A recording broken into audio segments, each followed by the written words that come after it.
and there's Roger. You're recording, Lynn. Okay. All right. Good evening, everybody. This is a regularly scheduled meeting of the Marquette Township Board. Today is Tuesday, March 16th, 2021, and it's just 6:32. We got going a little bit later tonight.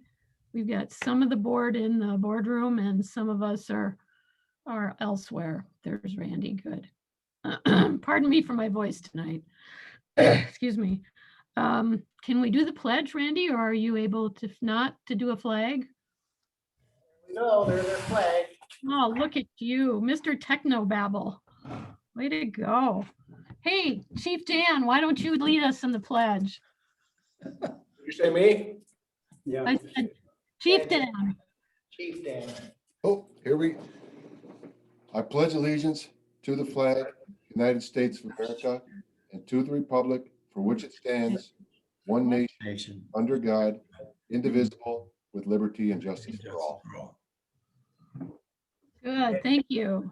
I knew it was. Thank you. Thank you. Okay, go ahead and take the roll, Clerk Rattari. Okay, Trustee Marks. Present. Trustee Everson. Here. Trustee Winslow. Present. Trustee LaRue. Present. Treasurer Johnson. Here. Clerk Rattari is here and Supervisor Durant. Here. Staff present is Manager Kangas, our legal counsel, Roger Zappa, Superintendent of Public Works, Lenny Bodinas, our Assessor, Dulcie Ranta, and our Staff Planner, Ryan Dietrichson. Yep. And Chief Shanahan's here also, Fire Chief. I'm in the Township Hall in Marquette Township, and Ernie, you are in Nagani, correct? In Nagani. Okay. That's all we needed, just the board part. Okay. Randy, any emails from the public for public comment? Did not have any. Okay. So then we don't need any board member comment. Ryan's got his hand up. Oh, didn't even see you. Go ahead, Ryan. Thank you, Ernie. Thank you, Lynn. Yeah, I'll keep it brief. And, I'm assuming everyone is aware that I'll be taking a position out of the area. My last day with the township is the end of next week, Friday. But I wanted to talk to all of you as a board during the last meeting and while you're all together before I can't make any other meetings and just kind of extend my gratitude and my thanks to each and every one of you as a board for the last year and a half that I've been here as staff planner.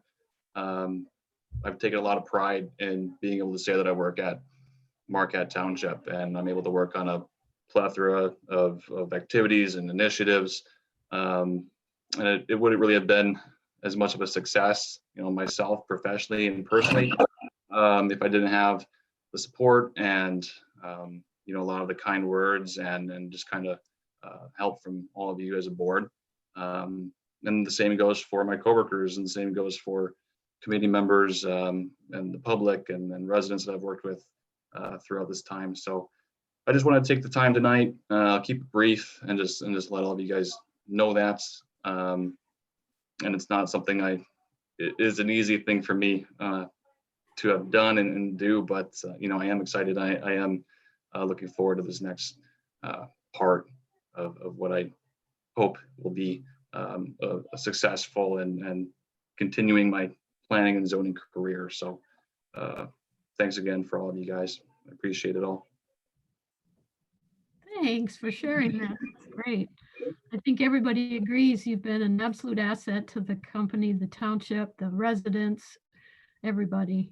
If nothing else, just your all of the grants you've got is a really part of your job. I mean, Remember, do not want to accept this awesome. You're so easy to work with, and I hope we taught you a lot of good things you can take with you now too. Yeah, absolutely. It's Thanks for sharing. foundation. Good deal. Thank you, Lynn. Any board member comments about Ryan's? All the best to you, Ryan.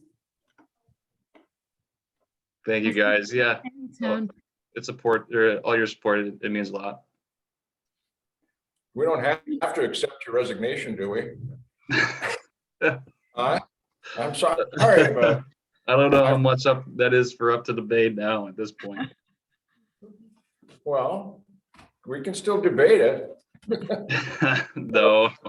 It's been a pleasure having you on the team. Thank you very much. Really agree.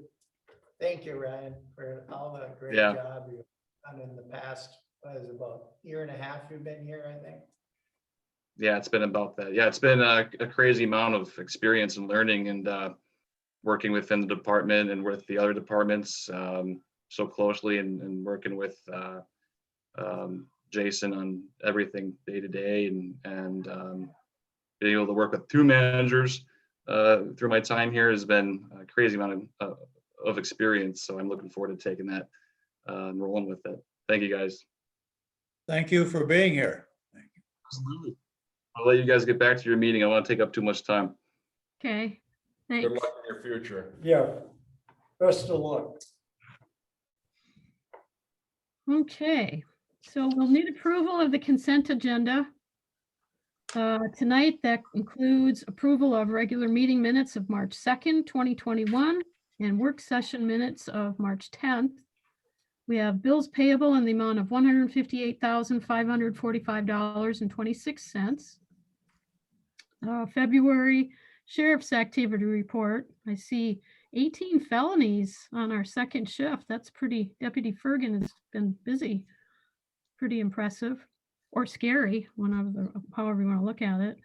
Fire Department Activity Report from February. We had fewer calls than last year. I don't know if that's COVID, Dan can address maybe that. Correspondence not requiring board action is Charter Communications is adding an Africa channel. And letter from the U.S. Department of Commerce regarding the census. You might remember, just as a follow-up, when the census came out, they were asking us to do committees and focus groups and think tanks and everything else. They wanted us to round up civic leaders and business people and attorneys and school teachers and have these focus groups through this whole thing. And I just told her, I said, we have very dedicated committee members and I don't want to do anything to mess them up. I don't want to call them and ask them to do one more thing. And, especially with COVID hitting, we didn't have time to try to go out and research all these groups, but I promised her that we would do lots of email blasts and lots of comments during the board meetings and put stuff in our utility billing. And they were okay with that because those focus groups were a requirement unless you could prove you were going to do something else. So we inundated them with so much information and mailings and stuff that we were okay. We fit the bill. And I just wanted to make sure that the board knew that, which is maybe why I got the thank you letter. I don't know. I imagine it's a canned letter. Everybody got the same one, but just so you know, we didn't do exactly what they were asking for, but we did number 2 and we were good with it. They were happy with it. And we got 70% of the township for sure, 76 I think it was, taken care of. So hopefully that's enough to make sure our monetary support is going to come back to us. That's what's important. And then we got the financial statement from February. So we just need a motion and second for that. I move that we accept I can't even think of the right word. Consent agenda. Consent agenda. I'll support that. Okay. You still want to do roll calls, Randy? Probably be good since we're still kind of parsed out. We're all spread out. I can only see a few of you at a time. I'll wait when you froze for a second.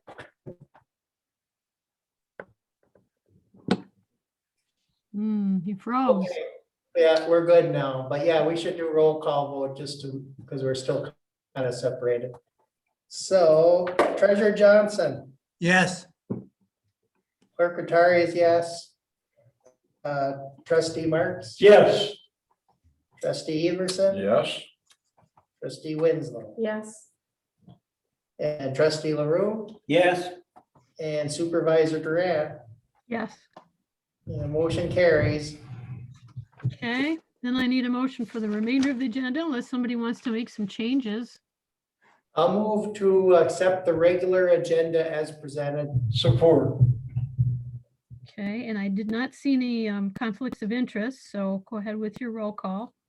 Secretary is yes. Trustee Marks? Yes. Trustee Winslow? Yes. Trustee Everson? Yes. Trustee LaRue? Yes. Treasurer Johnson? Yes. Supervisor Durant? Yes, Motion carries 7-0. all righty. Next up is staff reports, and we can start with Chief Dan with the fire department. Yes, good evening. Yeah, Ryan will be missed. I think he's gone, but yes, and I've spoken with him. We appreciated his help over here too, quite a bit. Pretty uneventful month. I guess we did have, we did get the snowmobile out. We did have the snowmobile PI in Forestville. But other than that, the only other, I guess, abnormal one would be, Marquette City ALS has actually assisted us 3 times in the township, and we've assisted them also a few times. But that's a little unusual for them to have to come and assist us. We did resume our normal training this past month in February. We're meeting, everybody's meeting in person for training and meetings. The good news is Captain Gregridge did write a grant last summer. It was for COVID PPE, and we did receive that approximately 2 weeks ago, a little over $8,600, and that is strictly to be used for PPE.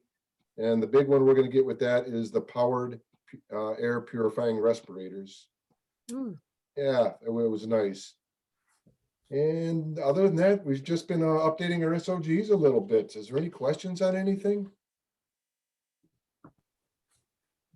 Anything for Dan? Okay. Thanks. We'll hear from you later again on the Personnel Committee recommendations. Okay.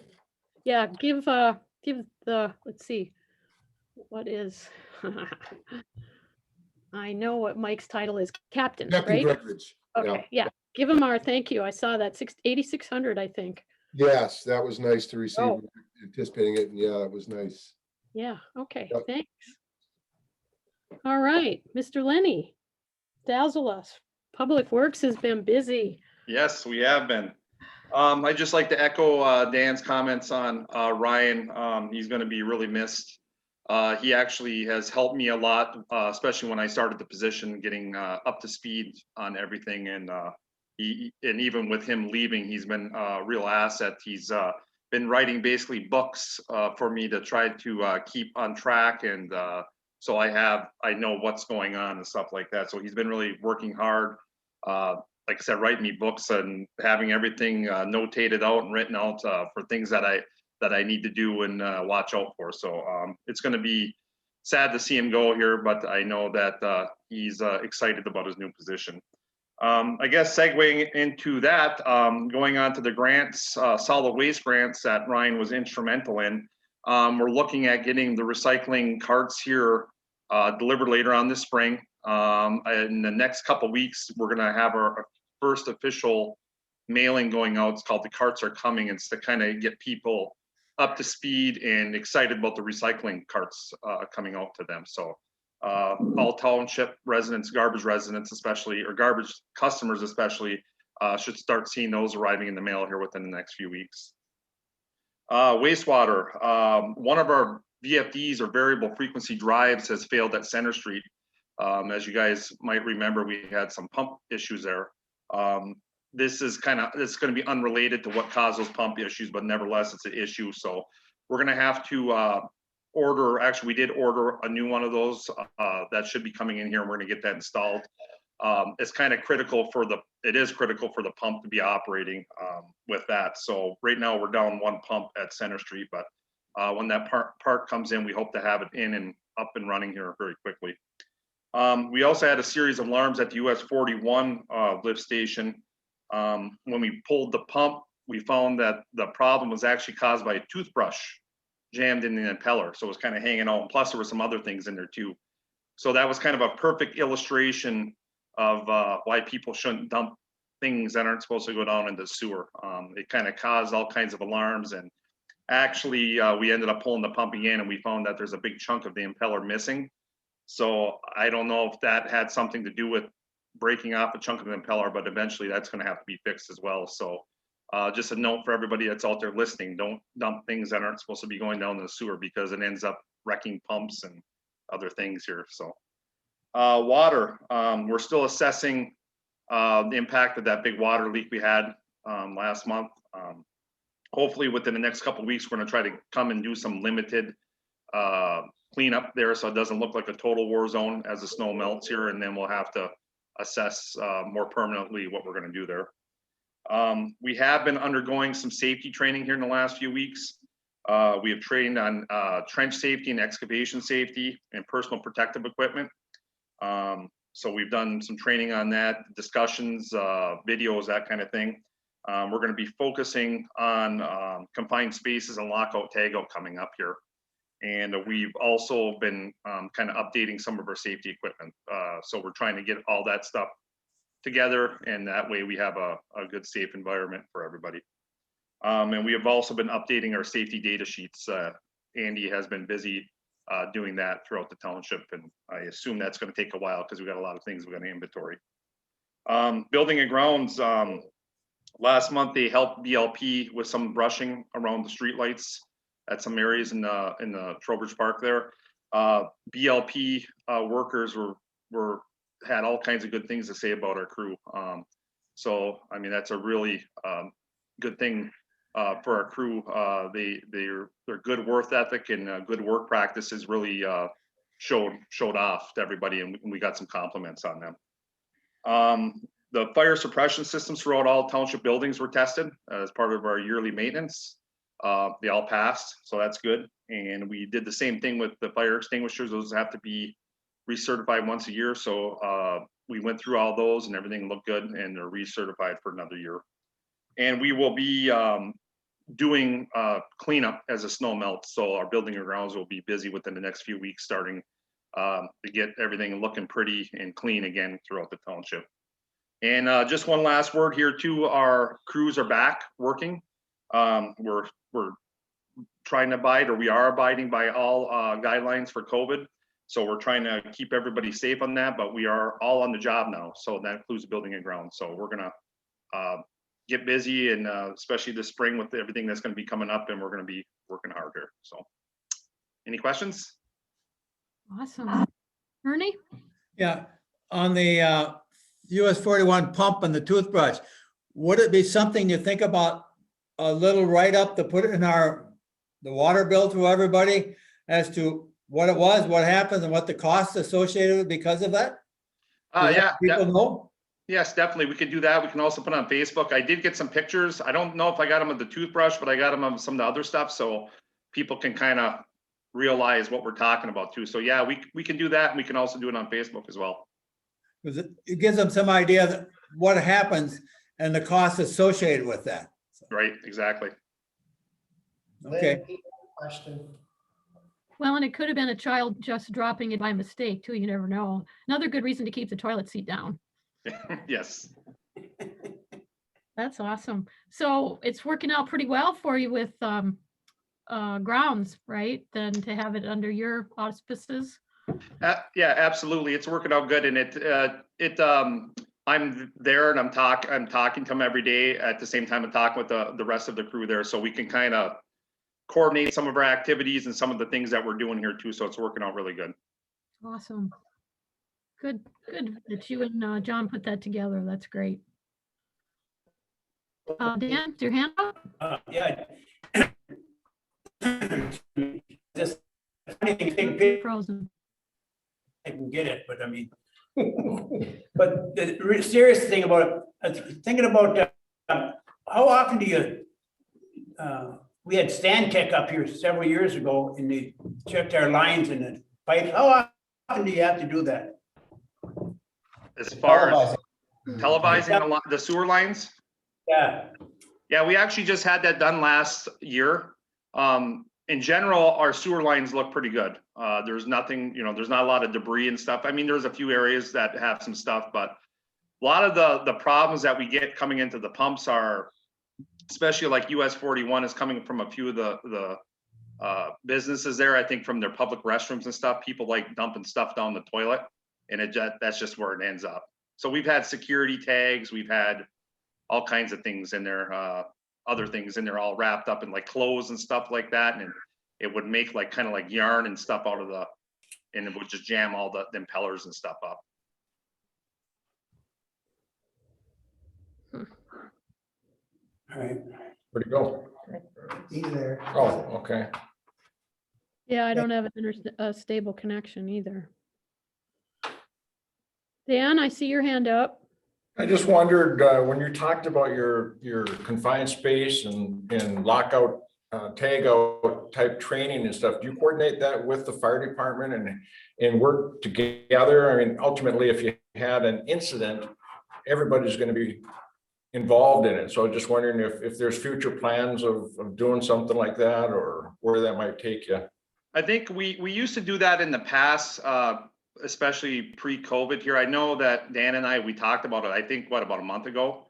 Exactly. And that's something, because they would be our rescue team basically. So I think there was, when we did Wright Street, they were there the whole time that we were in there doing that one. So, but yeah, it's definitely, we should have some training together, the update. I mean, we've done it before in the past, but it's always a good thing to update. Thank you. Peter,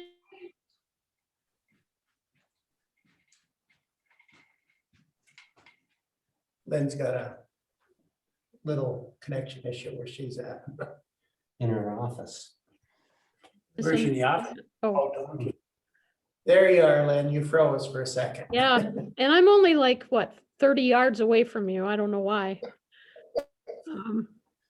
But yeah, I don't know, Lenny, how the ditches and stuff, and we're gonna have a lot of sand piling up from, winter, obviously. I think that's kind of what Pete sounded like he was asking about. We can't do much with that, with cleaning the streets and getting the sand out of the ditches. That's right. Yeah, that's not something we would normally do. We have now, if we've had some big lakes in the middle of the road, and we've kind of went there, like if we find like it's like an emergency situation for like stuff that needs to be cleaned up off the road and stuff, we'll go do that. But in like a general cleaning type of thing, that would be more of the road commission would take care of that kind of stuff. Okay.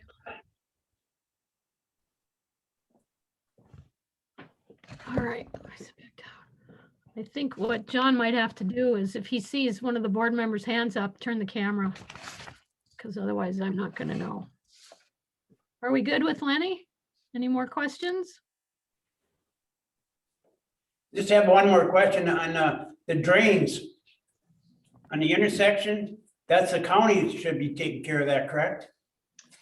Yes, We got yep. We have a lot of build up on the culverts, on the corners and then driveways, and stuff like that, just building up, and just floods over to people's yards. And so I was just kind of curious, like, my little pet peeve is over on the bottom of Montgomery and Badger on the bottom there. It just floods right into that guy's yard. A lot of it's just a buildup of leaves and ground. Yeah, that's mainly the county would be taking care of that, or it wouldn't be our function to be doing that. But what we will react, like if we see an emergency, even though it's not our function, if we see something that needs to be done, we'll go there, and at least we'll try to do the best we can to remedy the problem. So if we see like a storm drain or something that's like in the road, that there's been many times where they're all plugged up full of leaves and stuff like that, it's flooding everything out. Sure that. We'll definitely go there and clean that out. I mean, that road and that, sometimes it just takes a plow to hit the edges of knock the bank down and the water would flow down. That's exactly what Lenny and I talked about Yeah. when we had that thaw last week or whenever it was. Looking for situations where the water is covering, half of the road or the majority of a lane. Right. It's not our responsibility, but if we're out and about and we have time to do it, let's just punch a hole in the bank and get that water off the roof. So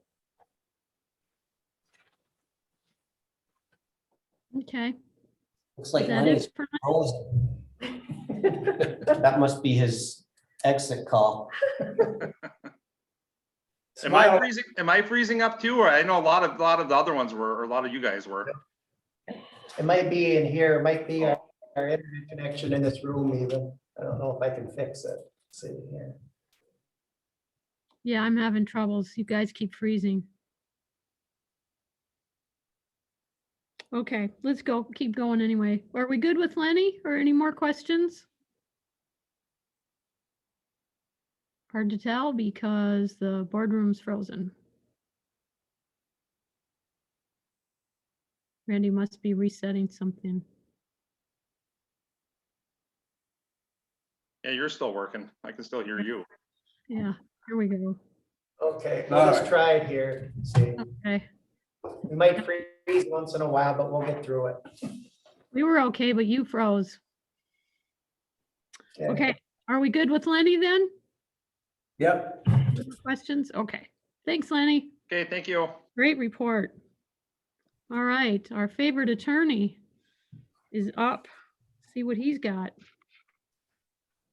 Well, the legal arena was a little quieter in the past month than the months gone by. The bulk of the time was consumed on tax tribunal and zoning issues. We wrapped up the final loose ends on the Meyer tax tribunal appeal, received the orders dismissing those claims, and we are currently right in the midst of some negotiations on Walmart.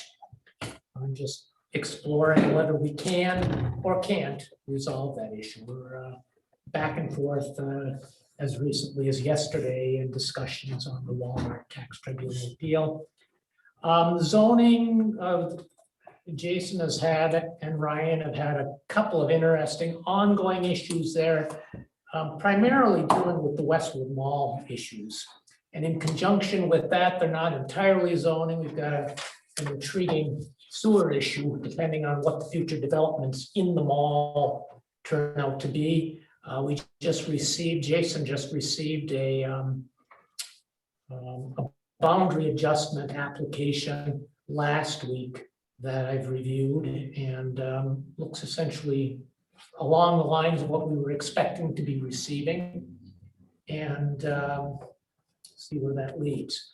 But essentially, those were the big time consumptions for the past month. And again, it was quite a bit quieter than some other months. Okay, any questions for Roger? Roger, what about the, what's the argument on buyers and Walmart when a larger store comes in Oxford? What's the biggest argument they have? Can't hear you.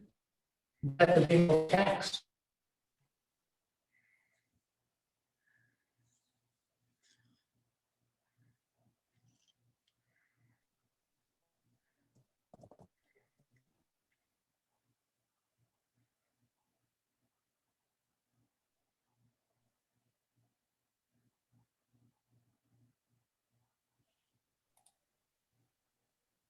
Lynn, can you hear me?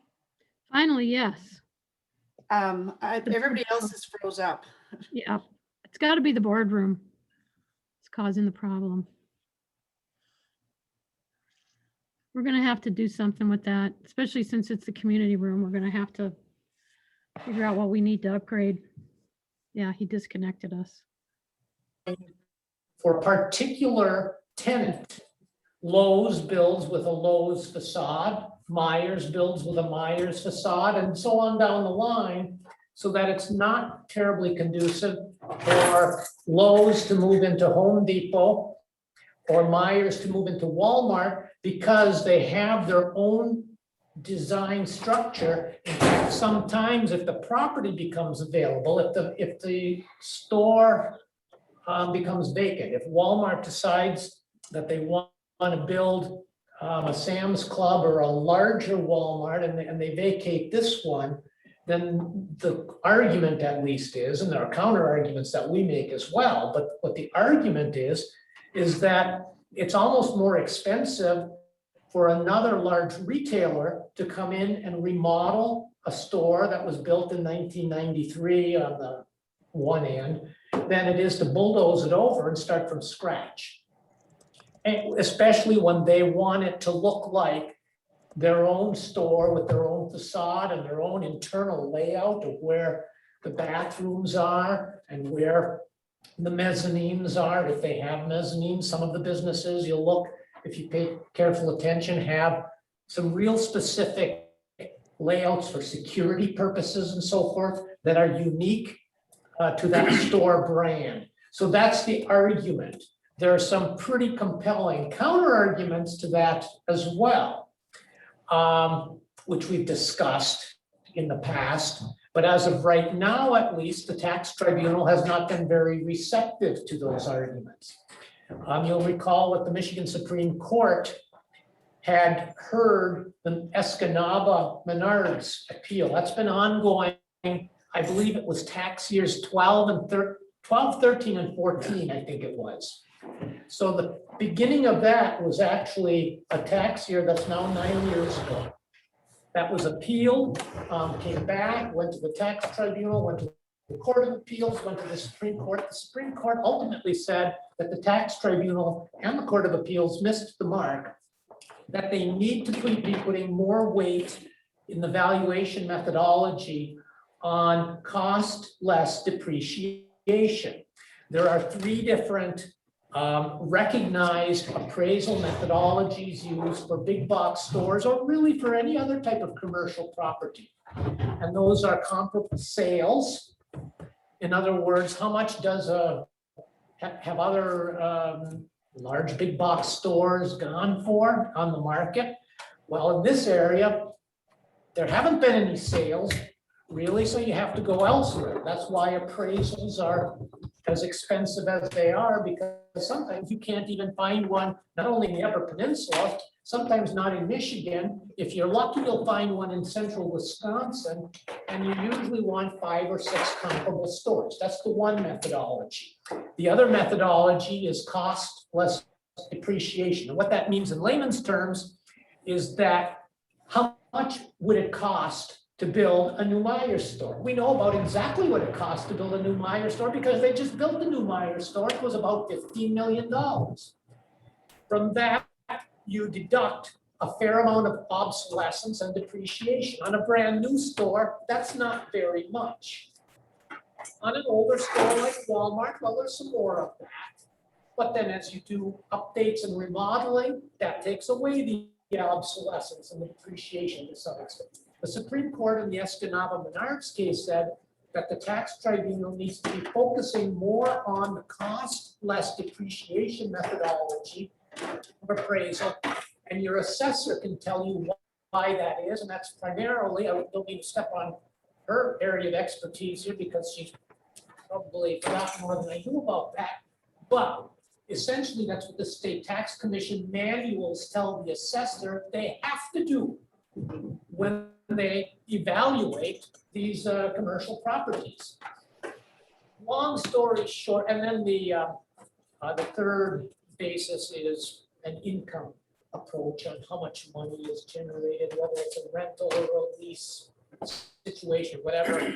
But in any event, even after it got sent back to the tax tribunal after the Michigan Supreme Court looked at it, the tax tribunal still came back and found that the store in Escanaba was only worth $5 million true cash value, which, I could talk a long time on, is that a good result or a crummy result? It's a very low result on a store that's that new.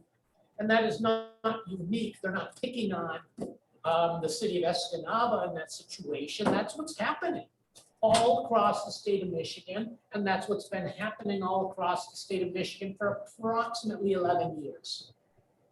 So that's what the competing arguments are essentially, and why we've resolved some of these at amounts we've resolved them at that have been actually, in some circumstances, better than the cases that have gone to a trial or a full hearing before the tax tribunal, and that's a fairly costly thing to do. So that's, But it's historical. People come in, buy a building, remodel it, and do it. I mean, it's been going on for years. How would that affect my house if I wanted to file a tax tribunal? Same purposes. Why a resident do the same thing? well, you can actually, you can go to the Board of Review, which is happening this month. Now, not necessarily, But I mean, but the theory is actually quite similar. Oh, God. Is any taxpayer, whether it's a residential, private residential taxpayer or a commercial entity, has the right to object to the basis on which they're being taxed. However, the tax tribunal has not, and there's a different process, an entirely different process for residential appeals also, but they haven't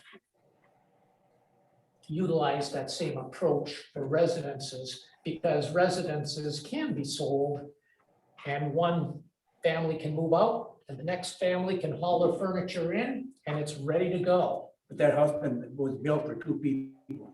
And now you want to put 4 people in there. Well, then I guess you gotta put an addition on to get another bedroom and a bathroom. But But this that's- whole thing just bugs me. But that's the argument. Yeah. That's the argument that could be applied. All right, thank you. Good information. Anything else for Roger? I don't see any hands, so we will continue. Let's talk to Assessor Ranta. Gotta get Other your- Township Board, how are you doing tonight? we're But good. also, And I apologize, my internet or your internet, somebody's internet, I'm freezing up a little bit, or I sound like I'm talking underwater. So I will do my best to speak clearly and slowly so you can understand me. Did you all receive my quarterly report in your board packet? Yes. Okay. Township Manager Kangas and Township Clerk Rattari both thought it would be more appropriate for our assessing department to report quarterly due to different deadlines that are due from the assessing department to report to the State Tax Commission, Department of Treasury, and to the county, that we don't have standard weekly deadlines so much as we have different calendar requirements. So every year I had spoke during my job performance review with the township manager that I will print out that tax calendar every year, highlight our deadlines, so then he can make sure that when you guys ask him, how are we doing on certain things if I'm not readily available, he knows where we're at on the tax calendar for making sure that we're filing things timely or staying in compliance with the State Tax Commission. So part of our quarterly report that we decided to do for this first, we had just wrapped up the bulk of our border review. And as Township Supervisor Durant can inform you, I hate to say it, knock on wood, but it was relatively quiet. And I know we had some increases due to market conditions, but the taxable value increased by the 1.4, which is the inflation rate multiplier that is allowed by the proposal A. We printed our notices this year. We are trying something different, that it would explain to the taxpayers in a box that would be clearly defined, saying this is how much your property taxes are going to go up. So I think it deterred a lot of individuals that didn't maybe in previous years quite understand how to read their assessment change notice. So when they would see the inflation rate, let's say it was $500, they would panic and think that's how much I'd raised the taxes that they'd be paying out of their pocket. So I think that when we included the language this year, they saw that their tax bills may have only seen a taxable or a tax out of their wallet increase of maybe like $20. So it provided a little more informational on the statements that I feel it's easier to show it in on a picture or in words than to have them come in and have us try to explain it to them. So it was real productive, I think, and it really cut down on the amount of people that were coming in. So I was pleasantly surprised with that because I'll be honest, I was kind of dreading border review, especially we were required especially if you're required what? We lost her. Seemed to have went well. Okay, we lost Um, you. You lost me? Yeah, we were required to do something, you said.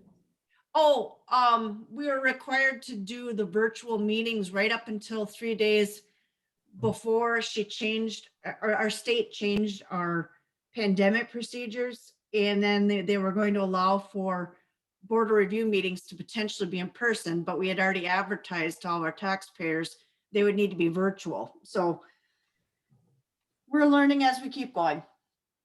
I did include, because I know it's been a concern of the township board, making sure we're staying on top of our 20% of inspections. So I did include how we were doing it this year, being that we couldn't be on site with the general public, to make sure we're adhering to the rules that were in place. Janelle has been sketching a lot of the properties we had previously reviewed. Look, because we had a recent flyover on Google Earth. So we're able to tell if there's a structure or if the footprint has changed at all, just from what the aerial outlook, like if you're just looking at the footprint. She was able to complete the entire north end of the township, which would be up by Gold Mine Road, talking up in that section, Eagles Nest Road, Partridge Bay Trail, Middle Island Point, Brookton Road, South Vandenbroek Road, Grove Street, County Road 492, Bishop Woods, Forest Hills, and 1/3 of Trowbridge Park. So we're well on our way for completing our 20% for 21.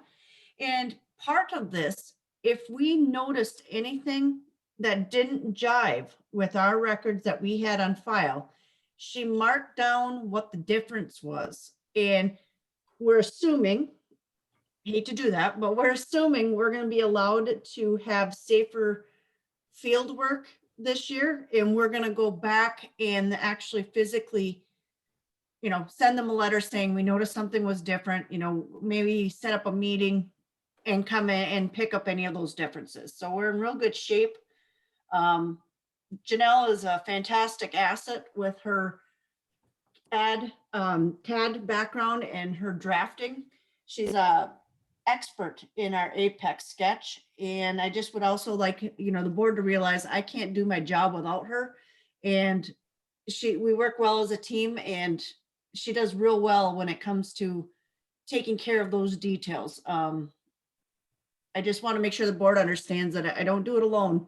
Janelle's very important to me for the position, for our department. And as other township staff members have indicated, we're really bummed that we won't have Ryan with us to work forward, but I'm sure if, Jason's been real good to work with. He always keeps, as well as the fire department, when they're doing inspections, they like to let us know on new construction so we can go in with them. So we're not bugging developers by having multiple trips to new construction or infill inspections. And I'm sure that will continue. And as always, we just do our very best to be fiscally sound, and we try to obtain our continuing education requirements by either participating on different boards where we get our education for free, just to cut down the expense to the township. That was an awesome report, Dulcie. Thank you.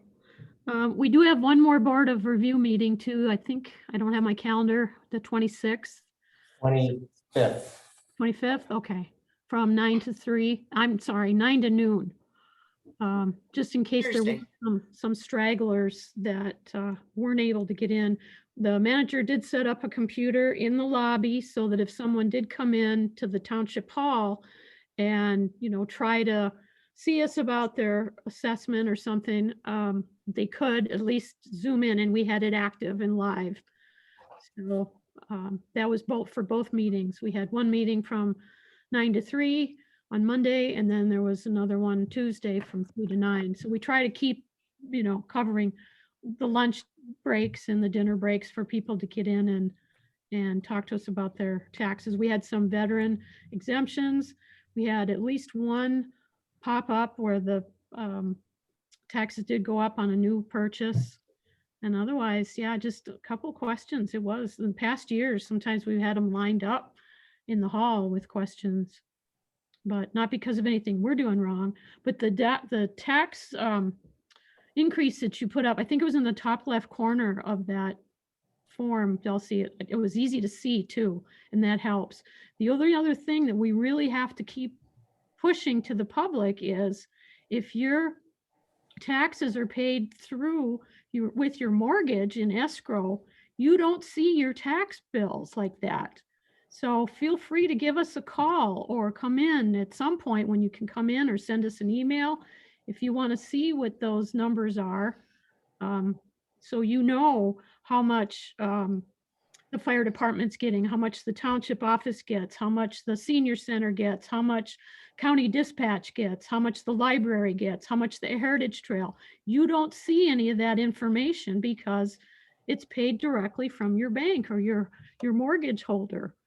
So feel free to contact us if you need that breakdown, and we can get you that card of information.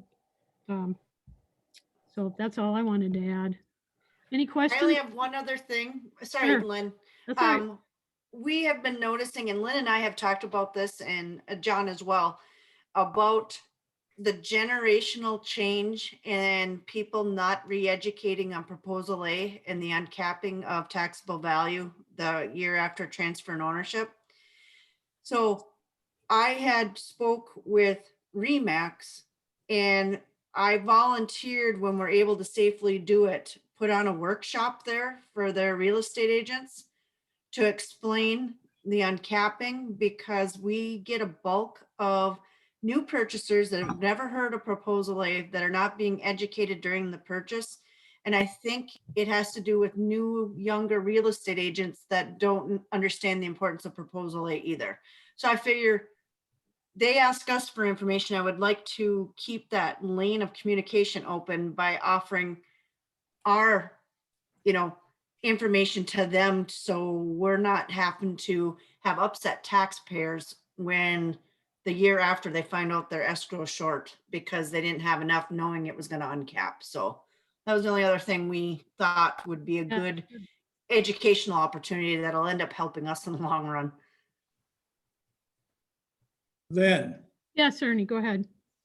this has been discussed before, and I think Dulcie realizes that too, that when property are sold, people don't know that. And the realtors,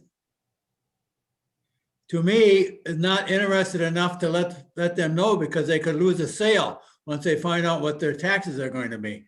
So that's kind of quiet in that, and how you're going to pursue that, even getting them educated if they will even bring it up, because it could double their taxes real easily in that. And it could be the deciding point whether they want to buy it or could buy that property. So that's something to think about too. So Yeah, that's what she was saying. One of our board of review members is a realtor. And, some offices are real diligent about that, notifying them that even though the taxes say this right now on the field card, it may not say that afterward. When you own a home for a very long time, your taxes stay relatively stable, other than maybe inflation, unless something, changes with the legislature. But when it comes, that's what the pop-up is, it comes out of that I was going to say escrow, that history, and properties reassessed. And that happens everywhere. It's not just Marquette Township, that's everywhere. So, yeah, it's all education. We just have to keep beating on everybody and make sure they know the latest things going on. Anything else for Dulcie? I don't see any hands. Looks like we're good. Thanks, John. Okay, thanks for joining us, Dulcie. That was very informative. I just sent Thank you, board. before saying thank you. It was really good. Okay, let's move on. No community linkage tonight, unless somebody's got something that they're hearing from the public that they want to share. No complaints. Everybody's happy with us. Pete, go ahead. People are asking, I was going to ask John later, but he can say it now. What's going up north of the township hall? North, Fish and wildlife. Yeah. West, Indy, west. west side. Or west of us, Okay. excuse me. All right, up on top of the I hill. get so many questions, what's going on up there? So you tell, and then you go somewhere else and somebody, what's going on? So I thought I'd ask, so you can answer. Yeah, it's Fish and Wildlife Service. And I'm not sure if that's exactly the right term. Great Lakes Fisheries, something along those lines. Okay. We're moving from one part of the township to the other, but I don't know whose building that will be, if it'll still be a private ownership and a lease, or if they're building it themselves. All right, anything else? Okay, let's go to committee updates. Ms. Linda, what have you got from planning? What are they working on? The planning commission met last week, March 10th on Wednesday. And again, had another application for a marijuana dispensary for medical marijuana and for, I don't know, is that called private use? Recreation, private use, yeah. So that will be referred to a public hearing, and I think it's April 24th at 7 o'clock. So there's 3 public hearings that have been set for those facilities. One on the 24th and then 2 facilities. So the interesting part is there are 2 facilities and they each have a public hearing times 2. Because you have to have a public hearing for the recreational part and a public hearing for the medical part. So it's 2 buildings and 2 businesses. So people sometimes get confused about that. So that's what they're working on. It's probably taking all their time now. That's gonna be the new thing. Well, Until we have an run out of ordinance. permits. Yeah, we have an ordinance, so I don't think it's gonna be a whole lot more that can apply. Is that correct, Roger? Mhm. There was discussion about that as well. Yeah, the ordinance was very carefully drafted and, might there be bugs that come up as we work through it, just as in other communities, who knows? But the ordinance is complete and marks out step by step what has to happen in what order essentially. And another mention of Ryan, one of the last things he worked on is we had to have an application form on all of the things that are needed. And we have that in place also. And is that something that might be tweaking in the planning commission is going to be our sounding board for us to be told if some revisions are necessary. But as far as we know, at least, the ordinance and the application and the process are all set up. It's just a matter of walking through them step by step. So is it for businesses? What? It will be 4 business licenses. So that's what we'll have if they're all approved. That's correct, but it will be 2 actual addresses, if you will.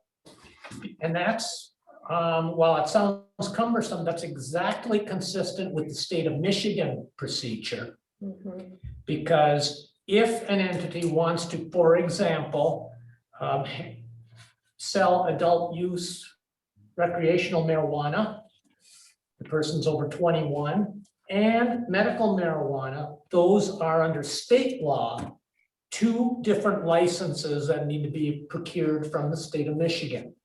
So in order to track that procedure, we are following that as well. There will be 2 licenses because they're engaging in 2 state licensed businesses, even if it's at the same address. That's why the Planning Commission spent so much time and attention to how many businesses, because we capped or limited how many businesses can be of each type within the township in what zoning districts.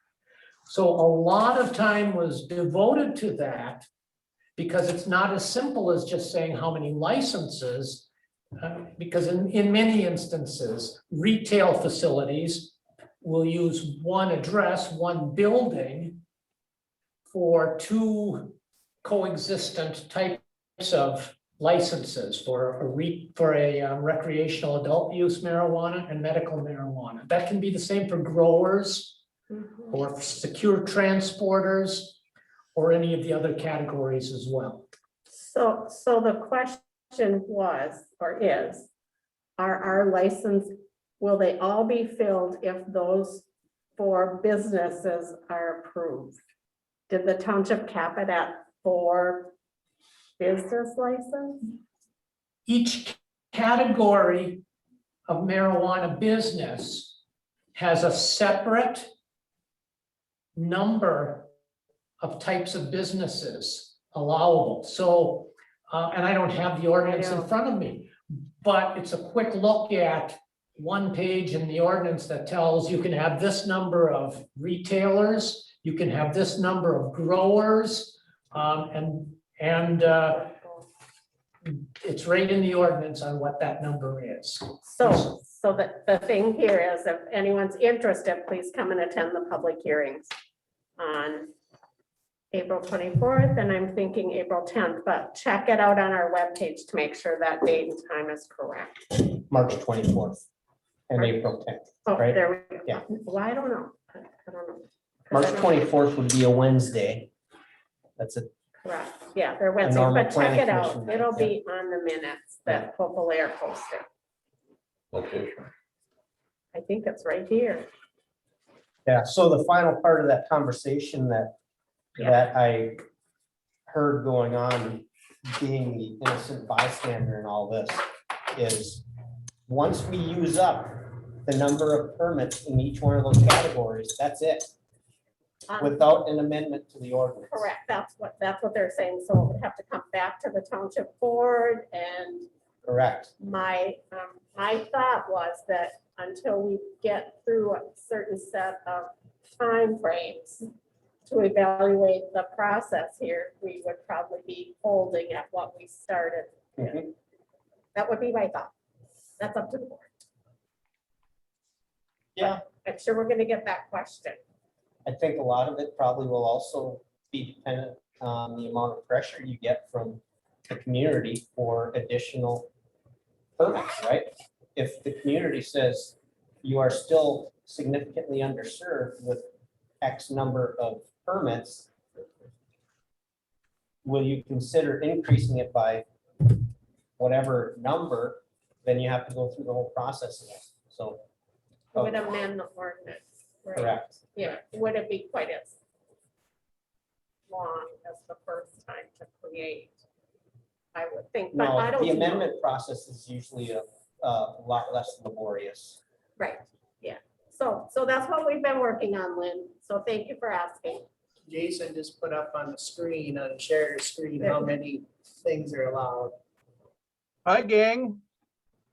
I Good knew job, you'd be Jason. in. Thank you for being here. Yes, ma'am. And So the Jason, maximum number of each type of marijuana business license allowed in Marquette Township shall be as follows, regardless of whether the marijuana business qualifies as a marijuana facility or a marijuana establishment, and regardless of the any co-location of equivalent licenses or licenses addressed within the township. So provisioning centers are what people are mostly, it appears, to be interested in. And we have a total number allowed of four. And then the other one is the medical type.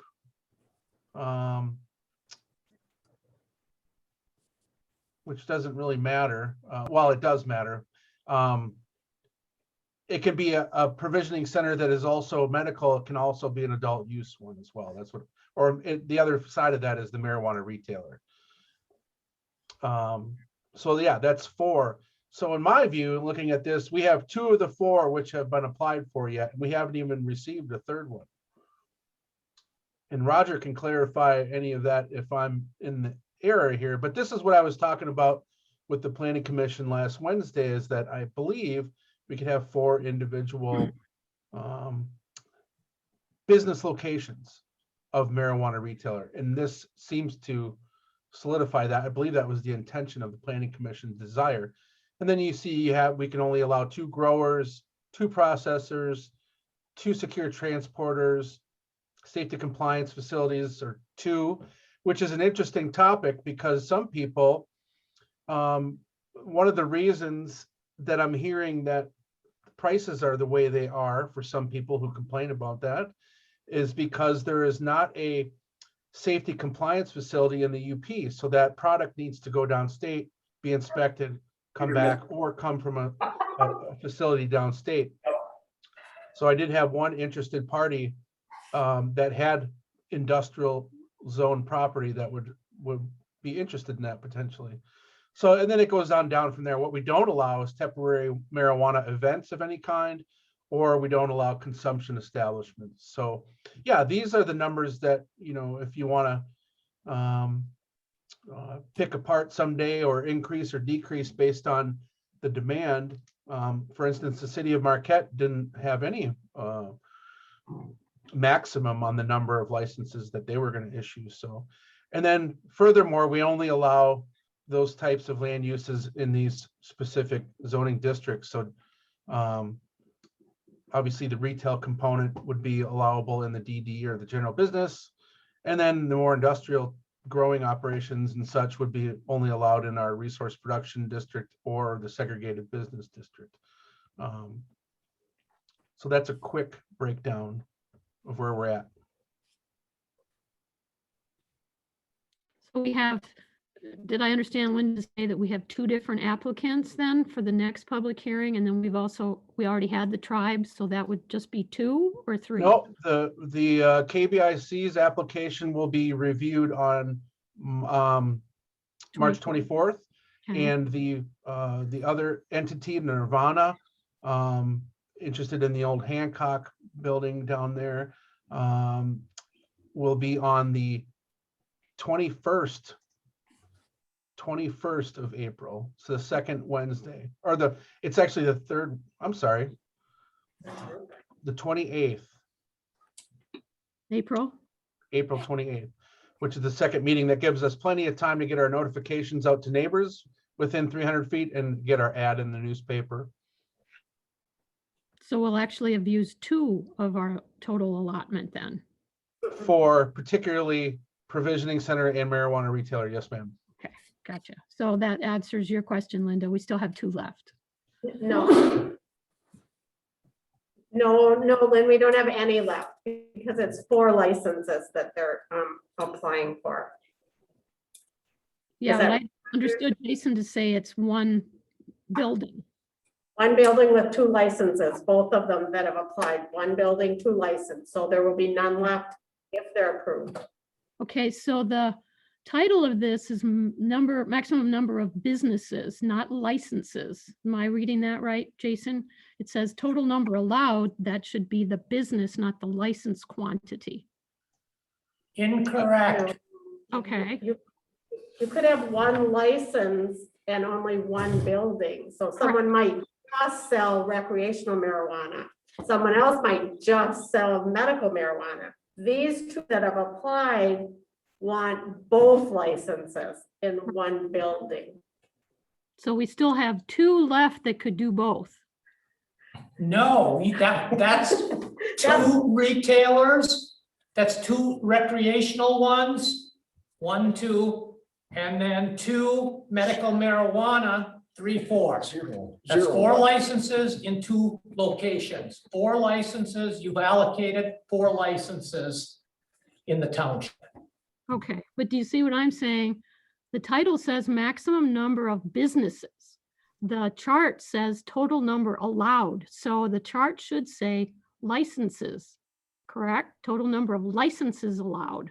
It says that elsewhere in the ordinance, Okay, but and that tracks the state statute as well. So I'm with you, Lynn. It's confusing, and so we need to make sure that what we share out there is very clear. That's what I'll say, because it's confusing. It was confusing to the planning board, to planning commission.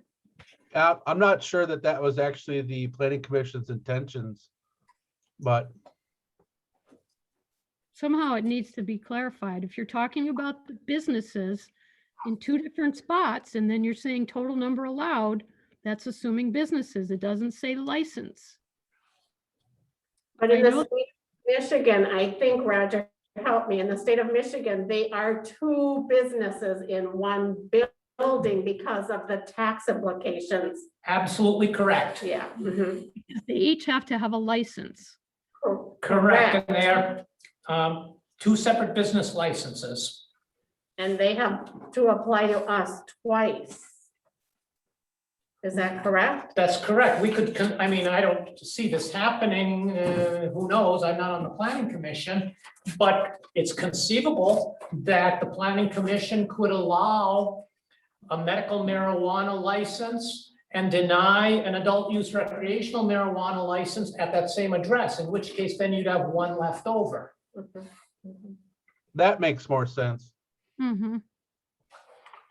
The way it's written, it's not real clear, though. So to answer the question then that Linda asked, do we have any more available in that category? Not No. according to the way the ordinance is written. Okay, that's the way I understood it too. Okay. Well, and it could be denied. I mean, at this point, you have applications, you haven't granted or issued any. So you have 4 available at this point, but if those licenses were to be granted, then that category would be exhausted. Okay, good. Thanks. I for that will clarification. say the state review of these seems to be much more excruciating than the township requirements. Although our ordinance is quite thorough, so. Good deal. Thanks for that support, Jason. Glad you were here. Okay, anything else from the planning side then to share? Excuse me. Not from me, thank you. Okay, how about recreation? What do we know that our committee is doing? Have they met at all? We're supposed to make today. I don't know. 'Cause you're frozen. Yeah, we didn't have any new business, and we're hoping to be fully stocked with commissioner or committee members by April. I think I passed along another interested member, Joe Shetter, who is a big proponent of the pickleball movement and offered his expertise and passion for recreation. So I believe he contacted me actually via Facebook this morning and asked what the status of that was. So I told him I would ask at the board meeting tonight. I didn't get the beginning of that at all, Jace. I'm sorry. You guys locked up, so I don't know if that means it got recorded or I don't know what you said. We didn't have any new action, and Joe Shetter has applied for the committee position that's vacant. Yep, I found his in here in the office just tonight, so I will be getting a hold of him.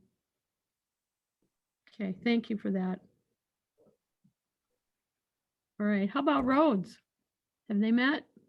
Pete, what's going on? Anything? No, the last thing with, they talked about is getting the brush from the lighting. That was a big problem.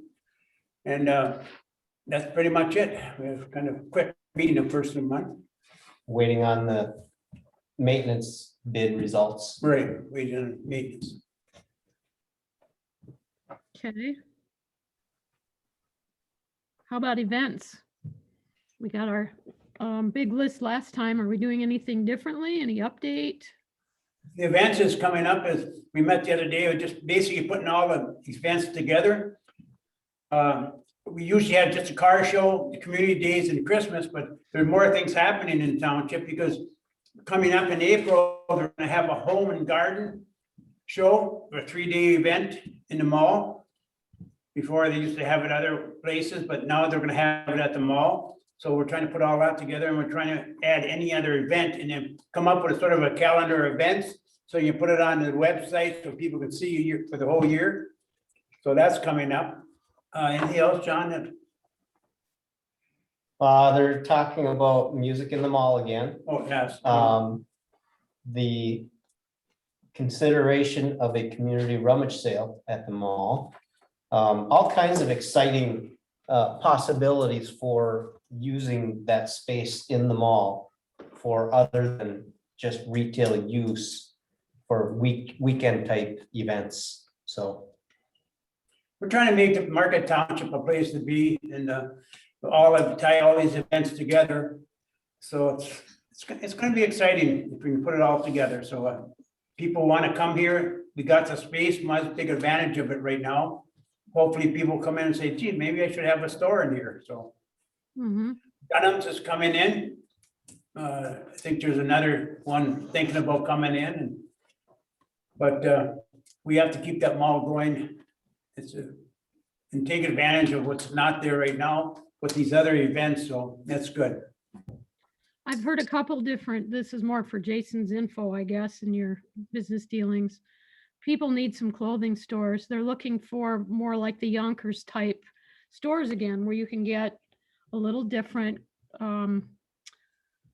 upscale from Kohl's. You know, we all love Kohl's because I'm in there all the time too, but we need a little something between Getz's super high end of leathery type stuff and expensive, and something between Kohl's. So the Yonkers Elder Beerman type fit that mode. And I know all those retailers are struggling, but you know, just keep your ears open for the clothing side of it, for professional, little higher end, you know, medium. Just that's what I'm hearing anyway. Sounds good, will do. Okay, so basically, Pete, then the events list is still the same as was in the packet last time when we talked to Todd. So if until we get something else out published, folks can look at that if they need to from the last meeting. Next time we meet, we'll probably finalize some dates and times, and then we'll make the list and bring it in. Okay. If we have space on the back of the utility bill, we could do that in the next couple months, especially with the home show if we want to. I mean, we're not gaining anything from that other than to tell the public what's going on. So what you do is by having a calendar, it also gives up all the other people who want to think about putting on events. And if we have an event here, they might question that same day and time that we have it, to put it on theirs in another area. So sure. Yeah. Okay. Anything else committee wise, or are we good? Okay. Jason wanted to say something. Did you? Well, I just thought I wanted the committees to be patient during this time. Obviously, there's going to be a little bit of transition with Ryan's exit. Unfortunately, I know you guys have all talked about that, and we've had some conversations with him too. Obviously, a super talented young man who's going to go on and do great things. But we will get ramped back up. This is typically the little bit slower time of the year, but we are starting to see some action from the, you know, both the residential side and the commercial side. Some local interest being injected into the Westwood Mall, which is nice, to take some ownership of that and some pride in it. And I know that we're going to do everything we can to work with them to promote and maximize that space, like Pete was saying. So yeah, I know the committee reports might be a little bit dry at this time of year, but we do have some stuff we want to finish up, including decking out the rest of the tunnel entrances with some benches and a sign kiosk, and the Pete's Pass moniker up on the header. And Just say thank you for your support. there's also some landscaping opportunities that we have a grant out for now that we should hear back from within the next few weeks, according to an email that I received this morning. So a chance to work with the Master Gardeners and MSU Extension on, you remember the Mach 2 project that studied the corridor and a couple different areas to beautify and look at for use. So we did submit for a pilot grant for that. And hopefully those two, the MNRTF development grant and the grant for the landscaping, will tie together, and those can happen at the same time. So there'll be little things happening here and there that you'll start noticing once the weather breaks a little bit. Because everybody was connected then. All right, we're back. Hi. This is painful. Keep the meeting short. Yeah, now we got to get into the action items. We already adjourned. Okay. All right. We covered the action items. Okay, good.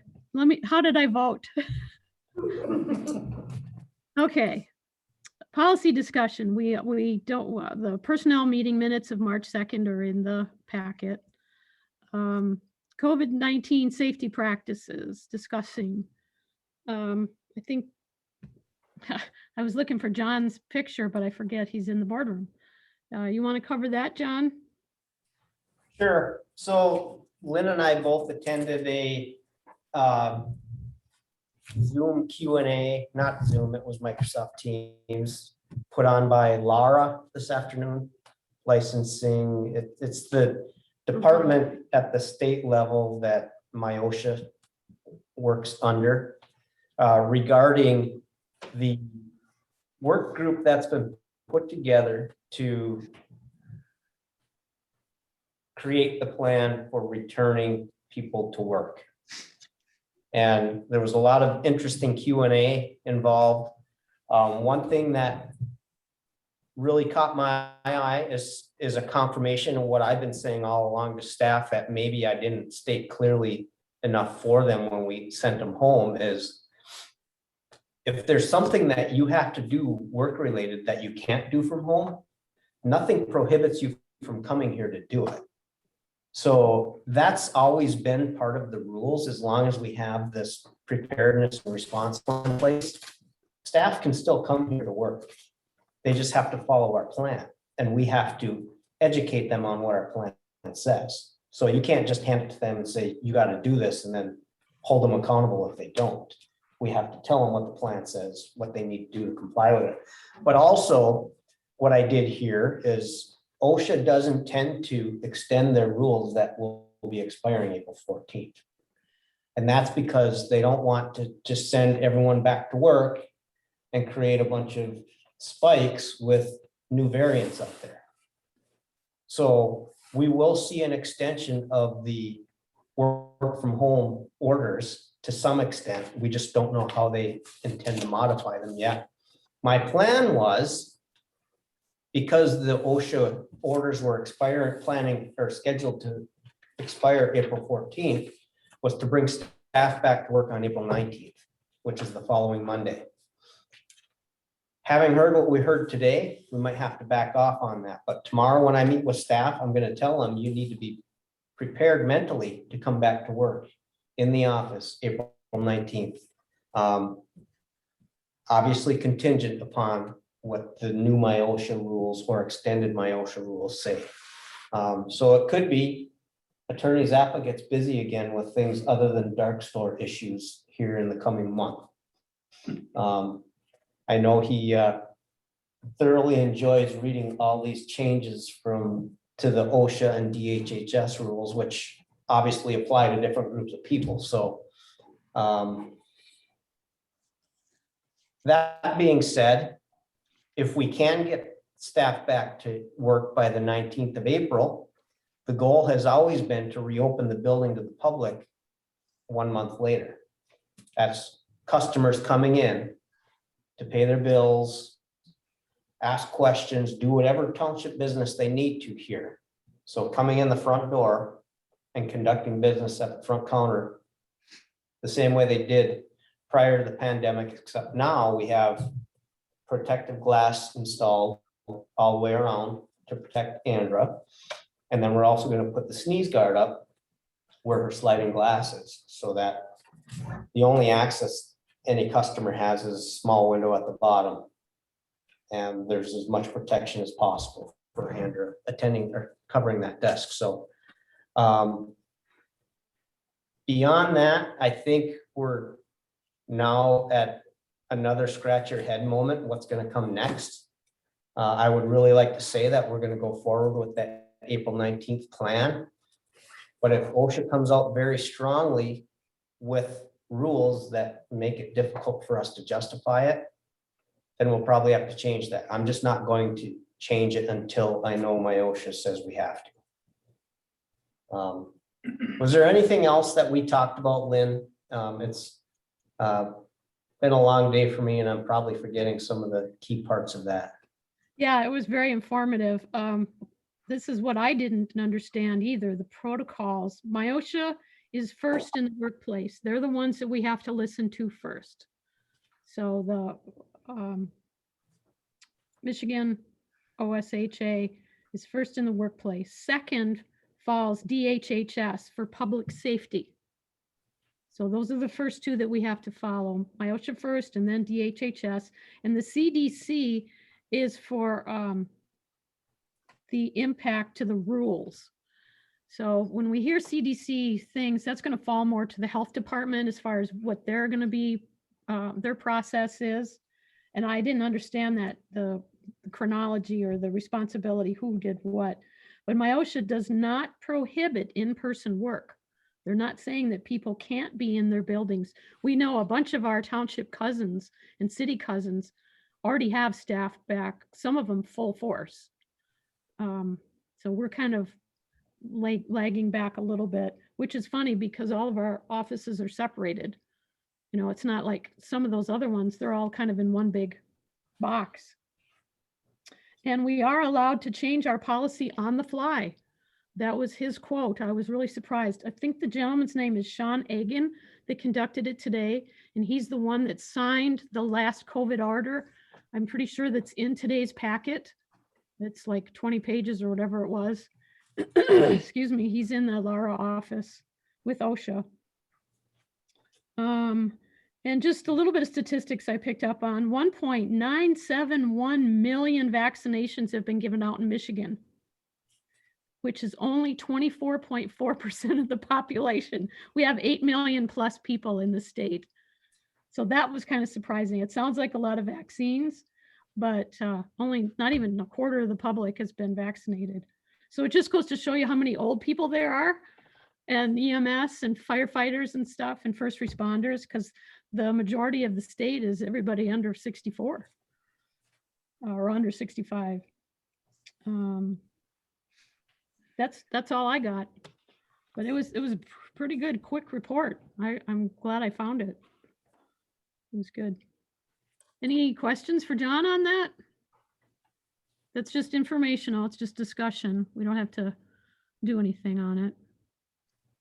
I know the last time we brought staff back to working in the office, everyone seemed to be eager to see that happen. And then obviously we had the pandemic spiking again in November, and that sent us backwards. I just want to make sure that when we do bring our staff back, we don't have any issues with the MIOSHA rules. I guess that's really what it comes down to. When it comes down to, John, that when a person's in their office, they take their mask off, but they leave their office, they put the mask on, and if they have to meet with somebody else, correct? Yeah, any shared use space where you can't maintain 6 feet of social distancing specifically. The question actually came up during this presentation about, well, what about people that work in cubicle chaos? And he said it's really subjective. How tall are the walls of the cubicle? So we only have one person in a cubicle that happens to be 15 feet away from the nearest person that's also not in an office. That's probably the biggest concern we have with staff separation in our building. So joint spaces like break rooms, hallways, that's where you have to make sure you have the mask on. I would say generally, yeah, when you get up to leave your office, to go to the printer or whatever, you probably better grab your mask, because if you're encountering somebody, you should have it on. And we've got Purell dispensers all over the place, just about everywhere you look, and rags and wipes and sprays and everything else. They're everywhere here. So there's no reason somebody can't clean up after themselves either. Dan? Yeah, I was just wondering, is there a different criteria for different cities and other townships? Because a lot of these other establishments and government bodies have gone back. And that's what I was kind of confused as to why we're not back yet when other bodies are back. So it's a very valid question. Those that are back are doing it very quietly, very carefully, and they're justifying it by the types of work that they feel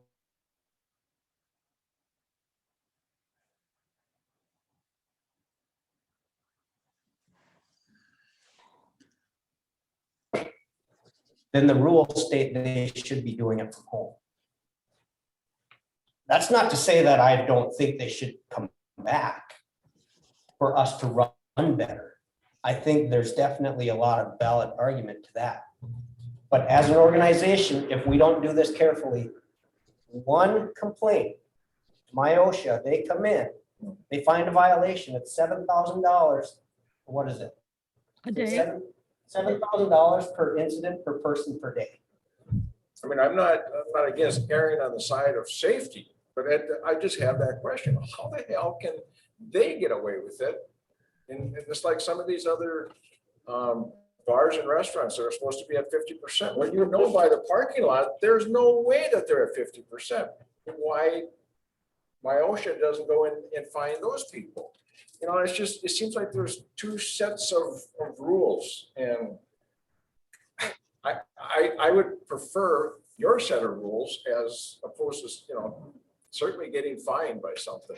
Yeah. But I often wondered why this can be, why there's so many people. I think the biggest reason is everyone that's on the enforcement side is stretched so thin right now and probably so weary dealing with things that aren't normally part of their job description, that they're starting to maybe put the blinders on a little bit, or they just can't respond to every complaint, you know? And who's complaining? Nobody's complaining, so they get by with it. Well, Maybe. they are though, Pete, and I was thinking I had shared it with this group, but John, I think it's the Superman meeting that I shared that list with, or I got it from them. I don't know. There were 25, I think, on the list, and it told who, what, when, where, and why did get fined. MIOSHA did surprise inspections across the state. One of them, I think, was Negaunee or Negaunee Township. I can't remember. And one was at Midway Rentals and Sales, and then Iron Mountain Power Sports were the two in the UP. I'm yeah. not trying to throw anyone under the bus. I Well, think that's public knowledge. businesses were doing things the right way, wearing masks and all that, but they didn't have proof of a preparedness and response plan on site or the daily, going through the daily checklist. Somebody was out for It could have been, yeah. Sure. Or, you know, OSHA is pretty good about inspections. I mean, over the years, if you follow some of their reports, they were the ones that jumped on years ago with the tornado or the all the roofs that had to be fixed. They were just in here everywhere, taking people back down to Texas, and they are around and they kind of know who to check and who not to check. So some of these people are just getting by, Dan, you know. Yeah. They're going to get their. Don's not gonna let them in the front door. I will say though, if you happen to drive by on any given day, depending on the time of day, you will notice that there's more cars in the parking lot now than there was in November, because staff is starting to realize that they do need to be here for more of their work. And we've had the conversations. If you can't do it at home, you can come here, just follow the protocol. You have to fill in the survey when you walk in the door. We've got an infrared thermometer there for you to check your temperature. Ideally, we have it set up outside, but we don't have a good place to do it outside. And then, you know, if you answer no to all the questions, you can stay and work for a day. Thank you. Yeah, I don't know that I completely answered your Well, question. you It's made just- it, you did make it clearer, so I can understand, you know, a lot better. And I, for one, I'd love to see our staff back in house. Me too. I can't wait to see them back. So I like their friendly faces, and nothing against Zoom or everything else, but you just don't, this establishment, you know, our group here, I like in person. Mhm. And I'm a huggy kind of a person. You have. No, Pete, no, I'm just saying. That's a separate issue that. Yeah, that's we a can't separate deal with. But it's hard. It's, Shaking hands.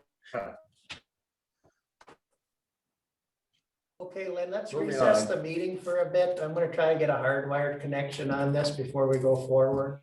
Okay, we've got a lot of work to do. Yeah. Go get my My cord, you're burning through my battery with this long meeting. Okay, we're back recording now, then, so. All right, let me just plug this in. Watch your language.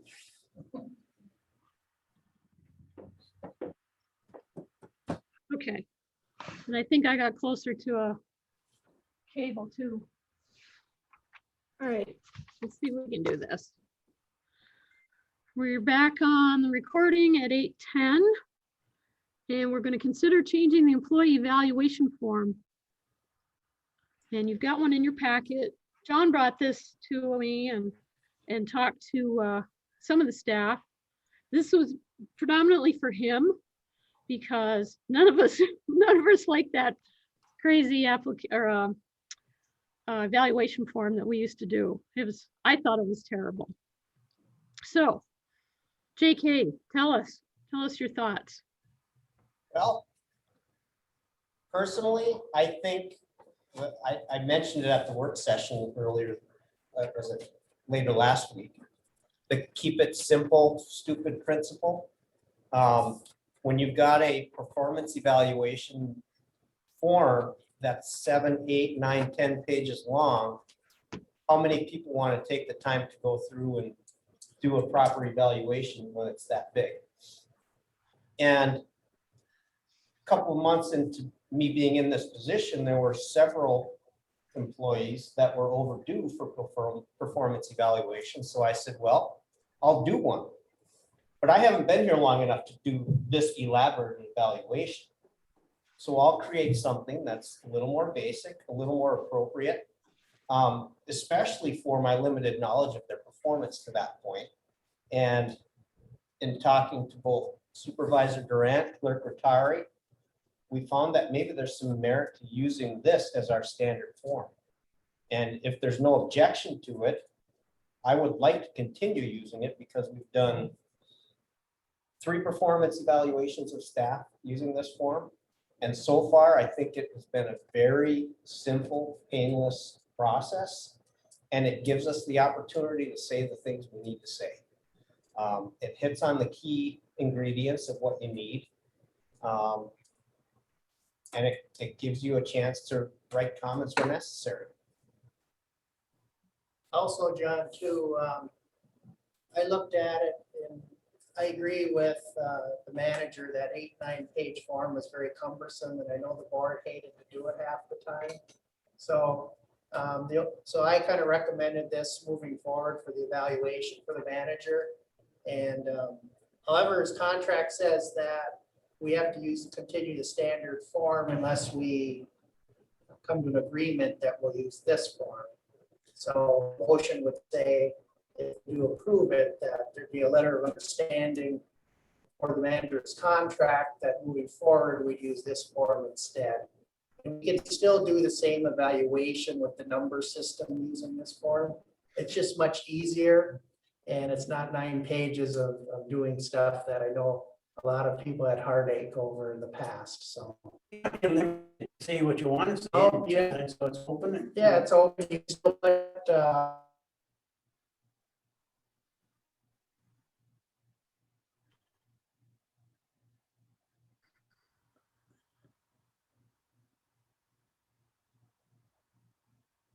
I lost you. Me too. So it must be coming from the community room. It's not me. I can see Dan talking, but I have no idea what he's saying. okay, we're good now. Do you have a way to let them know how they can bring that standard up? And then work on that goal of bringing that standard up? Absolutely. And that's why there's a comment section for every one of the categories. There's a score. Mhm. And then at the bottom before the signatures, there's a section for goals. And when you have a really good employee, the goals are maintain what you're already doing, because exceeding what you're already doing is probably going to be a challenge. You're already performing at an exceptionally high level. If you're not performing at that high of a level, you'll find something to criticize them on. Randy and I actually had this debate regarding the accountant's performance evaluation. I gave her a perfect score because everything that I've ever needed from her in my time here as the superintendent of public works and the manager, boom, she's on it every time, and the information is always accurate. So I couldn't fault her on anything. The clerk has worked with her much longer, and he was able to find something because he could. So she got two performance evaluations, but they were both exceptional, and that's part of why you also see another item on the agenda regarding that position. So. Well, any arbitrator will tell you, I'm involved in it several times, and arbitrator will come and tell you that you tell them what they're doing wrong, tell them what they have to do to improve upon it, and tell them what you're gonna do if they don't. Yep. And Yep. 3 questions, and it takes care of everything. Well, and every employee of the township but myself has an organization that represents them with an employment agreement as well. So we all have employment agreements that have a lot of that stuff dictated in it. So, and I can tell you based on what I've seen so far, any issues that we do have with performance, if we can't address them with a face-to-face communication, then we have a problem. So far, it's been okay. You know. Yeah, you shouldn't have to wait a year to correct somebody if something's, you know, a problem now. Right. I think the performance evaluation is a written documentation that confirms what you've been hearing the year up to that day. And if the employee is only hearing something for the first time, then that's the supervisor's fault. Yep. That's That was my understanding too, that these haven't really been done that much in the past. I think I'm glad to see it coming back. the most recent file I think I saw might have been 2017, but I haven't gone through every drawer. And that's too long. Yeah. In my opinion, I'm glad to see this. I'm glad to see this coming out. I'm not saying Good I'm job. completely up to date on them all, but at least the 3 that have passed in my time, we've done a performance evaluation for those individuals. Now, for your public works employees too, do you and Lenny sit down and do them together? We actually have to get going on those ones. But that's what your plan will be, is to do them, and you and the chief, maybe for his captain and other employees there, or what's your plan on that? I think Since the you're not- first time for sure, it probably makes sense. You're not The hands-on department with head them. has to ultimately do the evaluation on their staff, for sure. Yeah, My involvement will be to basically show to the department head that you have support of management ultimately. To do your job, Yeah, their job, and then you evaluate the supervisor. correct. Mhm. I think the chain of command process should be followed. I do have to be involved in the performance evaluation to the extent that I'm showing support for the department head's evaluation of that employee. But our employees really care about what's going on here, and they try to do a good job. They take pride in their work, so, you know. What we have is what you have everywhere else. You have good employees. Some have behavior issues that need to be addressed. That's all there is. And some of those behaviors are victims of the environment that they've been allowed to create, you know, so.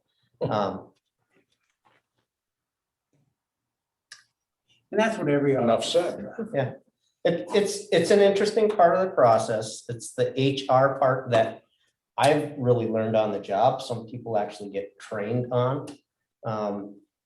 Sometimes the school of hard knocks is better, sometimes it's not.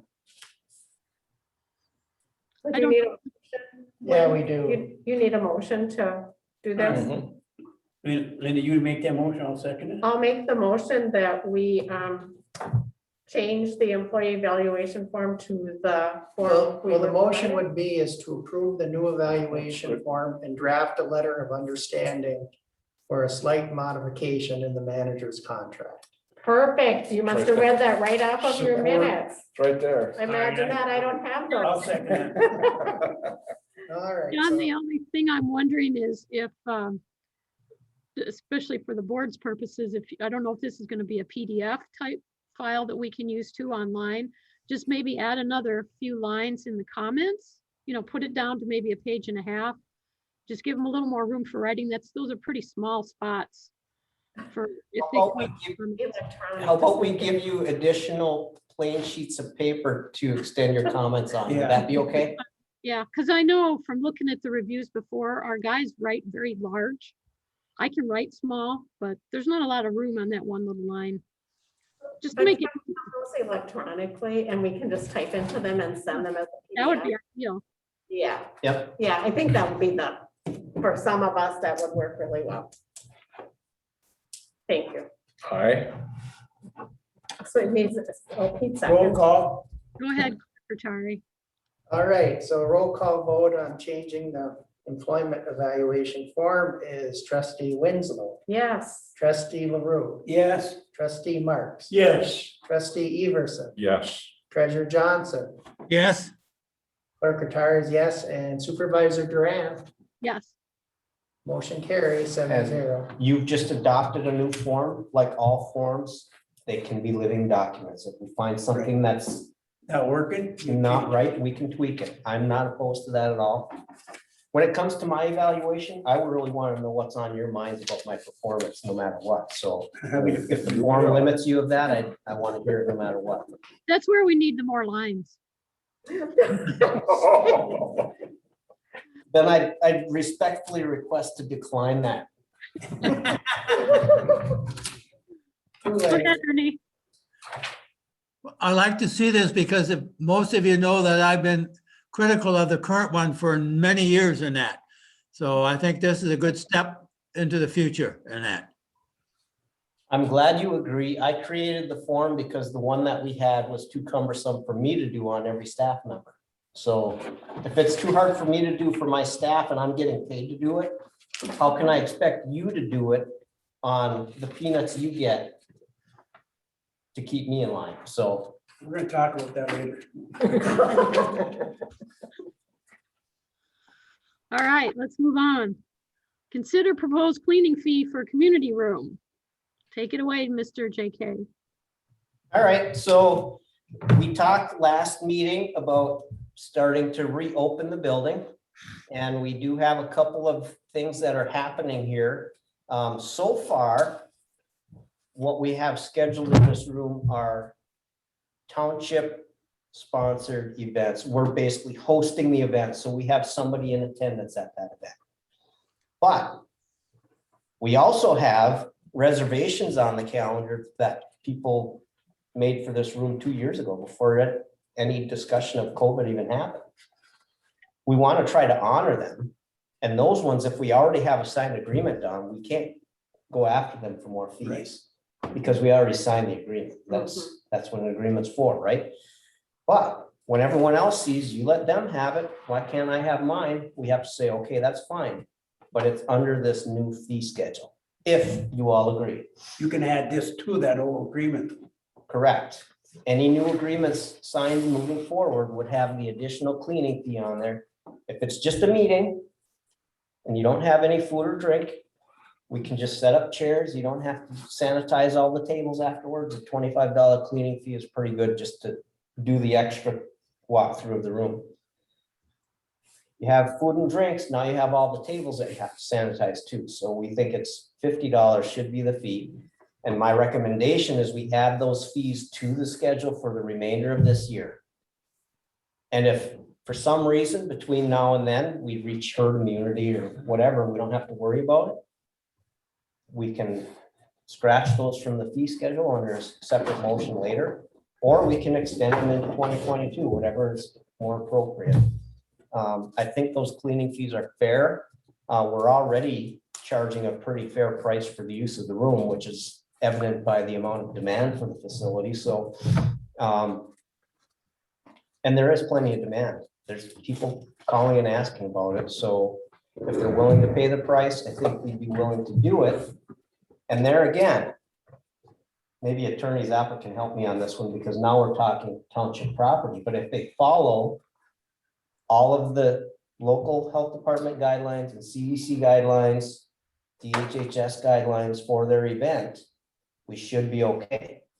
And we're not going to be here to babysit them on it. They have to follow it themselves. Not quite sure, Johnny, you could take this and add this to the previous ones that you had because of the virus and stuff like that. You know, just tell them. We probably sanitizing could. and stuff like that. But I think if we already have a signed agreement, we probably better just leave those alone. It's a limited number. I don't know that it's gonna hurt us that bad.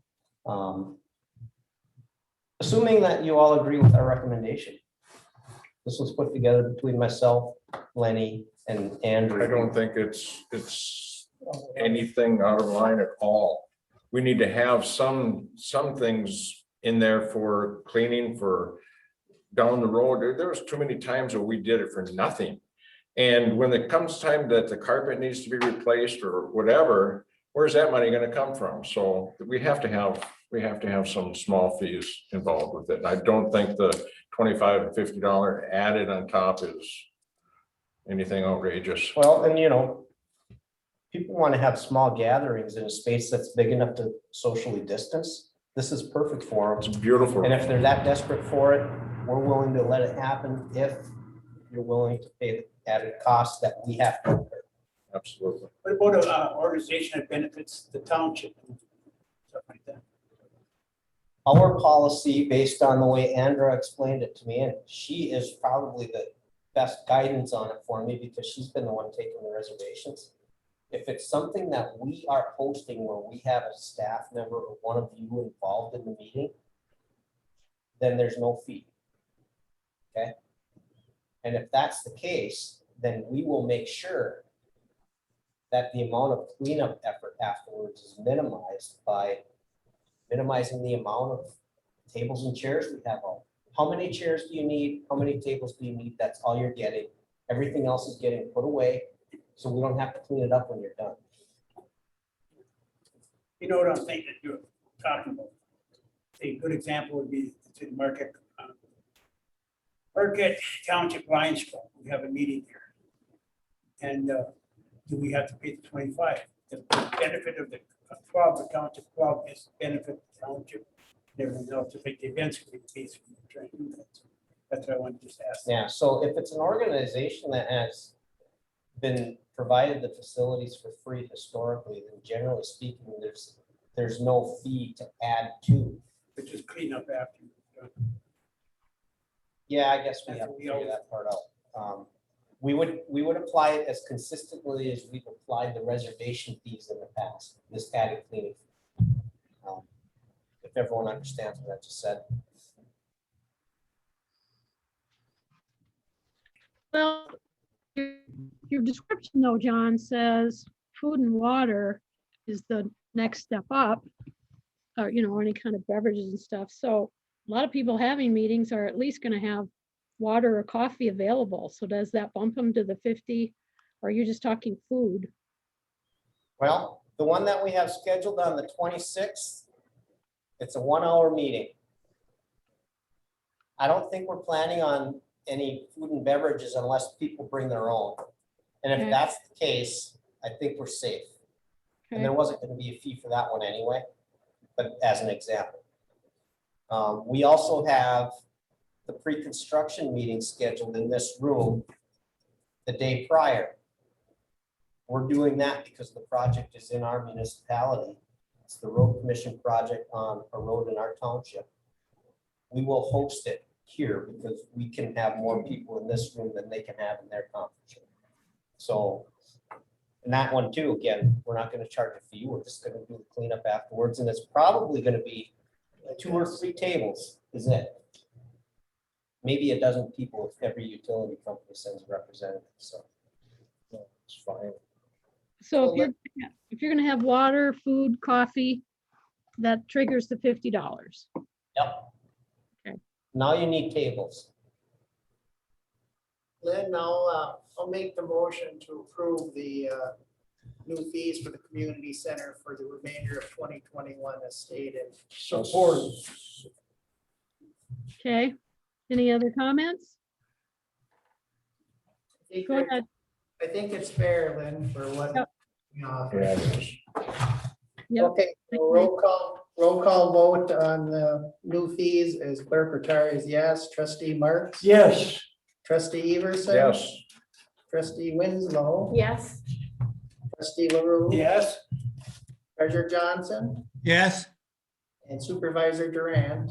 Yes, Motion carries 7-0. okay. We're on a roll here. Consider personnel committee recommendations. We have EMTs in the fire department. I'm not sure if Dan's still here. They did just get a call to go to Menards, so he may not be on the line. You could cover that, JK. Yeah, or any member of the personnel committee can speak up as well, Sure. but the budget that you approved for 2021 included a $1 per hour increase in pay for EMTs in the fire department, because they currently get paid the same wage as firefighters with significantly more training requirements, significantly more expectations of what levels of duty they perform when they respond. So ultimately, it's compensating employees for the work they're expected to do. And the personnel committee unanimously supported that request, and I'd be happy to turn it over to the chair or either of the other two members. Go ahead. I'll make the recommendation or I support the recommendation of the personnel committee and approve the $1 pay increase for the EMTs in the fire department. And I'd just like to say a little bit on top of that, that they are the backbone. I mean, they do the majority of the work, except when there's a structure fire, then everybody else gets involved. But for the day-to-day amount of calls, we all know how many calls, EMT or EMS calls that they do get. They very well deserve this. And I would like to say that I would like to have this retroactive back to the first of the year.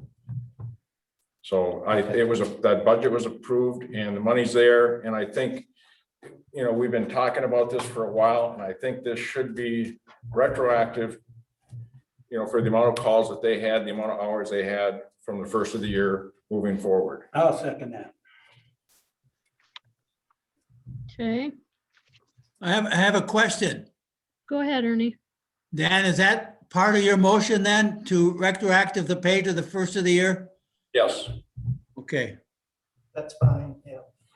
The budget's, it's It's in the budget for Yes. the entire year, Yes. yes. I just want to make one little comment that this topic slightly came up at the last meeting. And I just want to reiterate why we didn't throw it on the agenda at the last minute. There's a lot of detail here that the staff and the public need to see about this kind of a transaction when we're dealing with this kind of money. And I just wasn't about to throw it on the agenda without that background that quickly. The personnel committee met the same day. The packet was already done. It does such a disservice when you're adding tens of thousands of dollars to shift around in the budget. I wanted to make sure we had discussion and all the backup, which is why I pushed it off. I knew this money could be retroed and everybody needed to hear us talk about this as a group. So I just want to kind of give you, it's better for everybody to do it by the book. And actually, we're more likely to add something non-consequential to the agenda at the last minute that doesn't have the impact that something like this would. Payroll especially. You don't want to just throw that on and, and we have a policy in place that says we don't want stuff thrown on the agenda at the last minute. And we really need to adhere to that. John, do I see your hand up? I had my hand up. I wanted to indicate that the personnel committee reviewed this extremely carefully and worded the motions that they made in the committee in such a way that they would be in detail going into this very carefully. So it is documented and backed up by the motion that was made in the personnel committee. And they supported the recommendation of the fire chief. And Yeah. the motions the personnel committee made are in the draft minutes in the packet too, Yeah. tonight, so. The minutes were awesome. You guys did a great job. Yeah, very thorough. Especially with 3 different issues. That's really good. Okay, roll call, Randy. Motion will be is to support the recommendation of the Personnel Committee, approve a $1 pay increase for EMTs in the fire department. And in addition, that will be retroactive to the first of this year, because that's already budgeted. So roll call vote is trustee Everson, Yes. trustee LaRue, Yes. trustee Marks, Yes. trustee Winslow, Yes, treasurer Johnson, Yes, clerk Rattari is yes, and supervisor Durant. Yes, That motion carries 7-0. all right. We shift to the staff planner discussion. Yeah, and unfortunately, we're talking about somebody who has officially tendered his resignation, but ultimately, I think this action should happen regardless of his future employment status with the township, because this is the second employee in the position that this particular action should have applied to. And I'm not going to speak to anything that happened in the past because I wasn't here, but I will speak to what I witnessed as far as expectations of the position in a short time that I have been ultimately that employee's supervisor, and that is that position gets everything, including the kitchen sink, to the extent that they can handle the workload. And in particular, Planner Diedrichsen has, as you all know, done an incredible job in his position. And having reviewed his request, I actually scored his point system higher than he did himself. So he actually gave us a modest request. It landed at the same pay grade, even though the point total was higher. It landed higher in the range for that grade. And again, the Personnel Committee unanimously recommended the reclassification of the staff planner as indicated in the packet. Okay, any questions for John? Linda?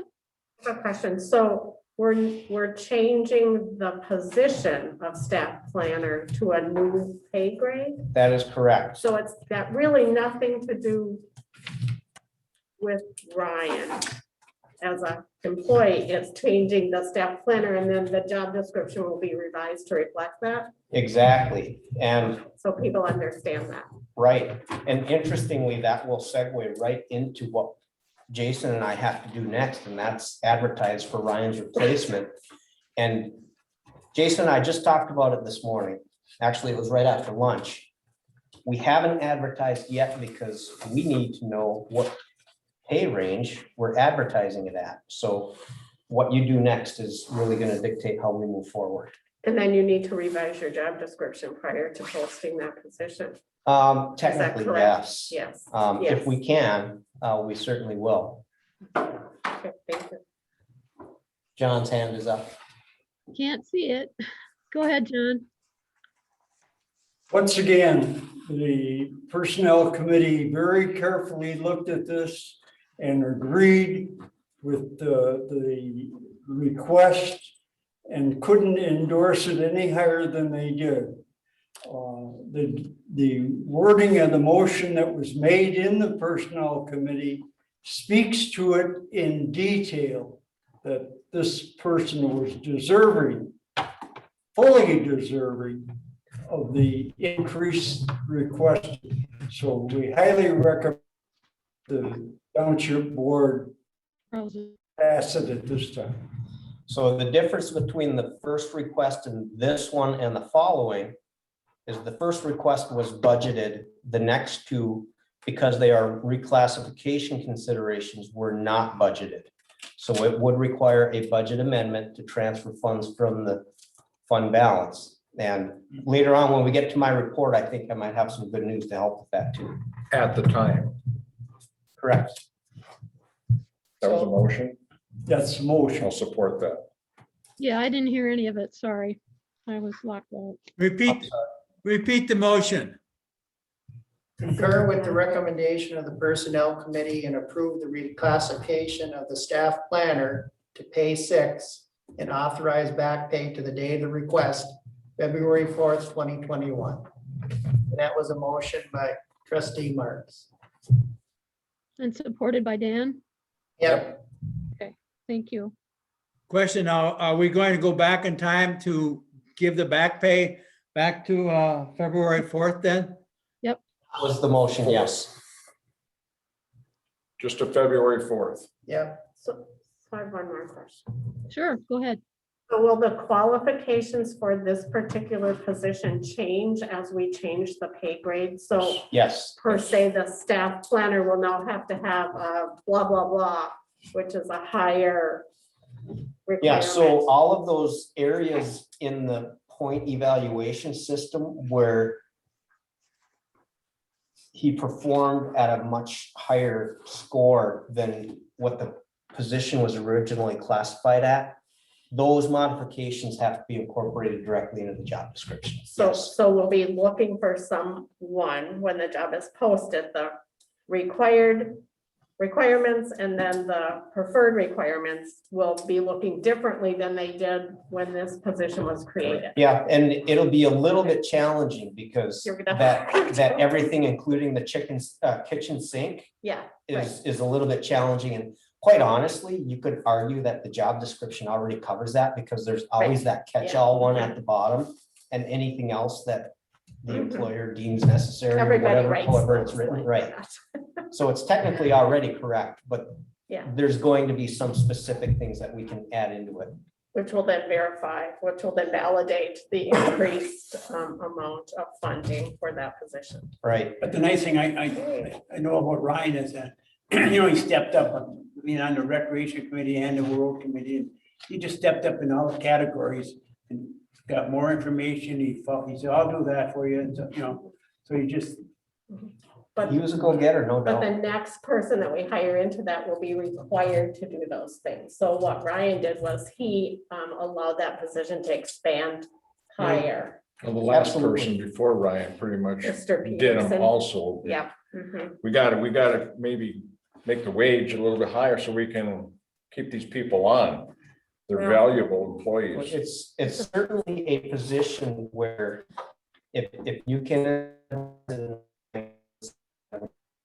longer, because once they demonstrate their capabilities in this position, yeah. somebody's gonna snatch them up. And I told them that as soon as I recognized it before I was even his boss. I mean, that's just, But that is part of entry-level positions in any organization. Yep. For those who have been part of that, and your goal is to make your person more valuable for someone else. I mean, that is part of the game. Jason had his hand up. Yeah, I was waiting for the board to finish.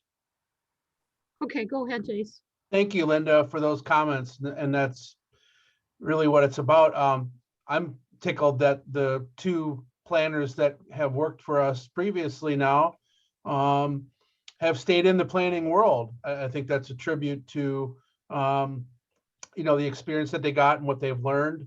Isaac came from a GIS background. I think Ryan was a little bit of civil work prior to that. So it's nice to see them staying in the planning realm. And I'm sure I'll continue to hear from both of them for years. We appreciate the personnel committee taking a look at this. And most importantly, Ryan for, pursuing what his, I can't just give Ryan a raise. He's got to go through a process, and he did that in a very detailed fashion. My last comment is that this will help us in the recruitment process, as Trustee Everson was talking about. Maybe if that person does have a little bit extra experience and in between, mid-range and beginner, then it may offer a position for somebody who desires to stay here for a while. And that's one of the overreaching goals as well, is to have some retention in that position. Definitely. Anything else from the board? Okay. I think we're finished with that one. I have it checked off, right? No, we No, we have, gotta vote. we gotta Oh. vote. I didn't mark that. Okay. Go ahead then, Randy. So the roll call vote on that is trustee Marks, Yes, trustee Everson, Yes. trustee Winslow, Yes, trustee LaRue, Yes, treasurer Johnson, Yes, clerk Rattari is yes, and supervisor Duran. Yes. That motion carries 7-0. All right. One more, the accountant and assistant clerk.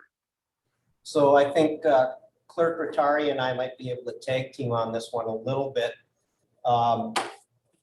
This reclassification was not requested by the employee. It was requested by myself and the clerk.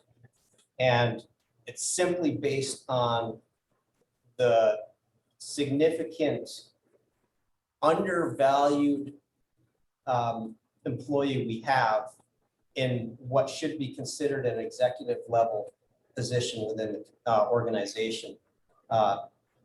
Who but the municipal accountant is expected to be more accurate in everything they do. And our accountant is Top notch. top notch, absolutely. And she's also probably doing a lot more things than her job description requires of her too. I think Clerk Rattari can speak to the elections process as far as what she's taking on in that role. Yeah, well, in addition to being, the top-notch accountant, this past year has really proved her efficiency in getting out 1,600 absentee ballots in a matter of just a few weeks, which is really impressive. And she does the QBF, which is the qualified voter file, which keeps everything up to date with her voting records. And quite frankly, when she does retire someday, I just don't know if we're gonna get a person with that quality to do both jobs like that. So I'm hoping,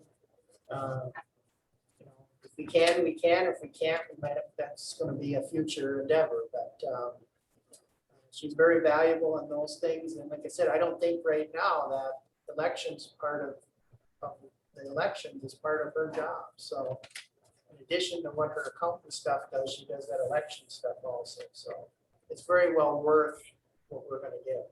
Well, and I don't know too many people in her position that are able to get their normal job done in a 40-hour week and do it well. So she's very efficient at what she does, but she's also precise and accurate. who are you talking about?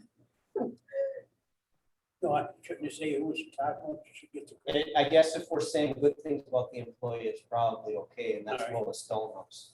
The accountant, you saying? Or are we frozen?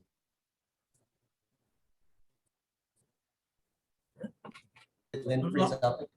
oh, I don't know. Lynn froze up. But Yeah, Yeah, I'll ask my same question. I have the same problem. You're going to revise the job description to reflect what she does. I think in this case, it's very appropriate we do the same thing, yes. So then if, we talk about the job changing. And so the wage is changing because of the job responsibilities being changed. Even though she's been doing them, Correct. let's get this down on paper Correct. so that we have the documentation to show why Correct. the wages are increasing and she's moving to what she's moving to. We have a hand up from the attorney here. Yeah. Good. I'm sorry, I just got reconnected. I didn't hear any of that. I didn't know what this was involving, so I haven't asked this question before, but is the job description separate for the deputy clerk position from the accounting position? Because those are technically two very different jobs and they don't necessarily have to be the same person, just Yes. as the assessor and the, Yes, they are both separate. okay. So is this motion then going to? It has nothing to do with the deputy clerk. Okay, that's what I wanted to clarify, is we could be going down a road we don't want to go. down. No, it has nothing Okay. to do with that position. We've Then I'll encountered that be same quiet. concern regarding the, I guess the deputy treasurer is also Mhm, a full-time staff member too, so how do you handle all those things, mhm. Those need to be clarified. John and I have talked about that quite a bit. In fact, that was one of Roger's tasks. But he's been swamped with stuff for us. Go ahead, Ernie. Before the motion is made, I think we have to clarify where we're going to start this grade change as, how far back in time and that. And go from there and that. Because there isn't dollars right now allocated for that, so that's going to be a budget amendment, just like the one for the planner. It's going to be budget amendments and that. So. And there's the second part to this one as well. And that is, you may have caught the emphasis I put on my belief that this position is an executive level position within the organization. The position is also in the AFSCME bargaining unit, which was the only bargaining unit that existed when the position was there. So as things evolved, we had the administrative and professional unit come along. I'm losing you. I've lost you. Okay. Are you back now? Ernie? Yeah, I'm back now. Can't hear anything.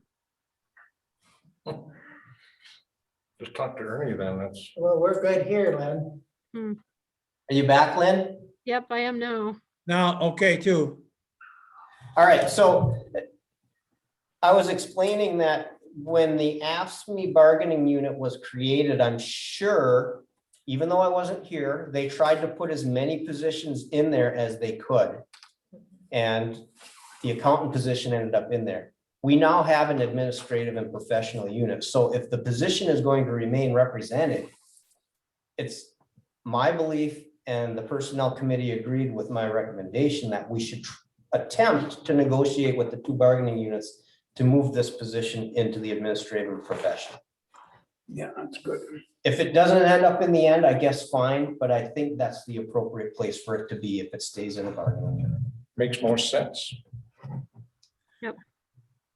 John's hand is up. Ernie, oh, But we as a group cannot really make a motion to do that. That has to be between the manager and the unions to kind of work that out and come bring it back to the board. Yeah. We're not in a position to do that at this point in time. No, we're not saying that we are. No, he said attempted. I probably put it as a recommended motion on there, but if the board, if I don't have any opposition from the board, that's what I intend to do. Put it that way. It says recommendation. Yeah, request the transfer of the position to the administrative, so. So it's covered, Ernie. And I guess we could do that. We could make a motion to request that and have the township manager attempt that. And if it happens, it happens. If it doesn't, then I guess it doesn't, so. yeah. So I look at two separate motions here. And I'll make the first one. That I concur with the first motion that I'm making is concur with the recommendation of the personnel committee. Approve the reclassification of the accountant assistant clerk to pay grade 7 and authorization compensation adjustment to the beginning of the current pay period. Support. I have a question. Okay. Yep. What grade did you say, Randy? Grade 7. Yeah, so Ernie. Well, in the personnel, we were talking about grade 6. No, that's. Yeah, Ernie, that was a typo that I missed because when I originally did the point for Lois, I'm losing it again. It's got to be you, Randy. I'm not sure what else we can do. We're hardwired into the boardroom now, so we're gonna have to get through this. Yeah. So anyway, Lois made some valid counter arguments to my point system. And when we recalculated it, it actually moved to a grade 7. Okay. And all of the budget numbers in the personnel committee packet were correct. Yes. I just missed the grade. I should have changed the 6 to a 7 in the language. So that was my mistake, my oversight. Okay, that's fine because I had no way of going back and doing the calculations and determining myself in that.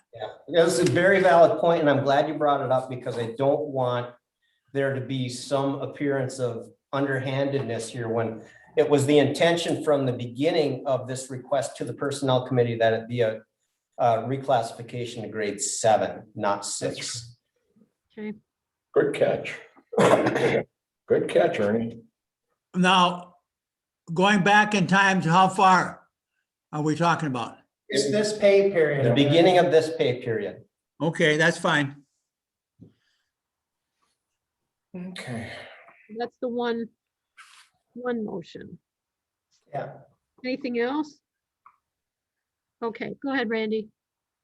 Clerk retire, so the motion will be is to reclassify that position to pay grade 7 at the beginning of this current pay period. So clerk retire is yes, trustee Marks. Yes. Trustee Everson, Yes. trustee Winslow, Yes, trustee LaRue. Yes. Treasurer Johnson Yes, and Supervisor Durant. Yes, Motion carries 7-0. okay. Then you want Then, a separate motion? yeah, then Lynn, I will make a motion to concur with the recommendation of the Personnel Committee and authorize the Township Manager to request the transfer of the position from the ASME bargaining unit to the Professional and Administrative Employees Association. Support. Okay, and John, all right. Any comments on that then?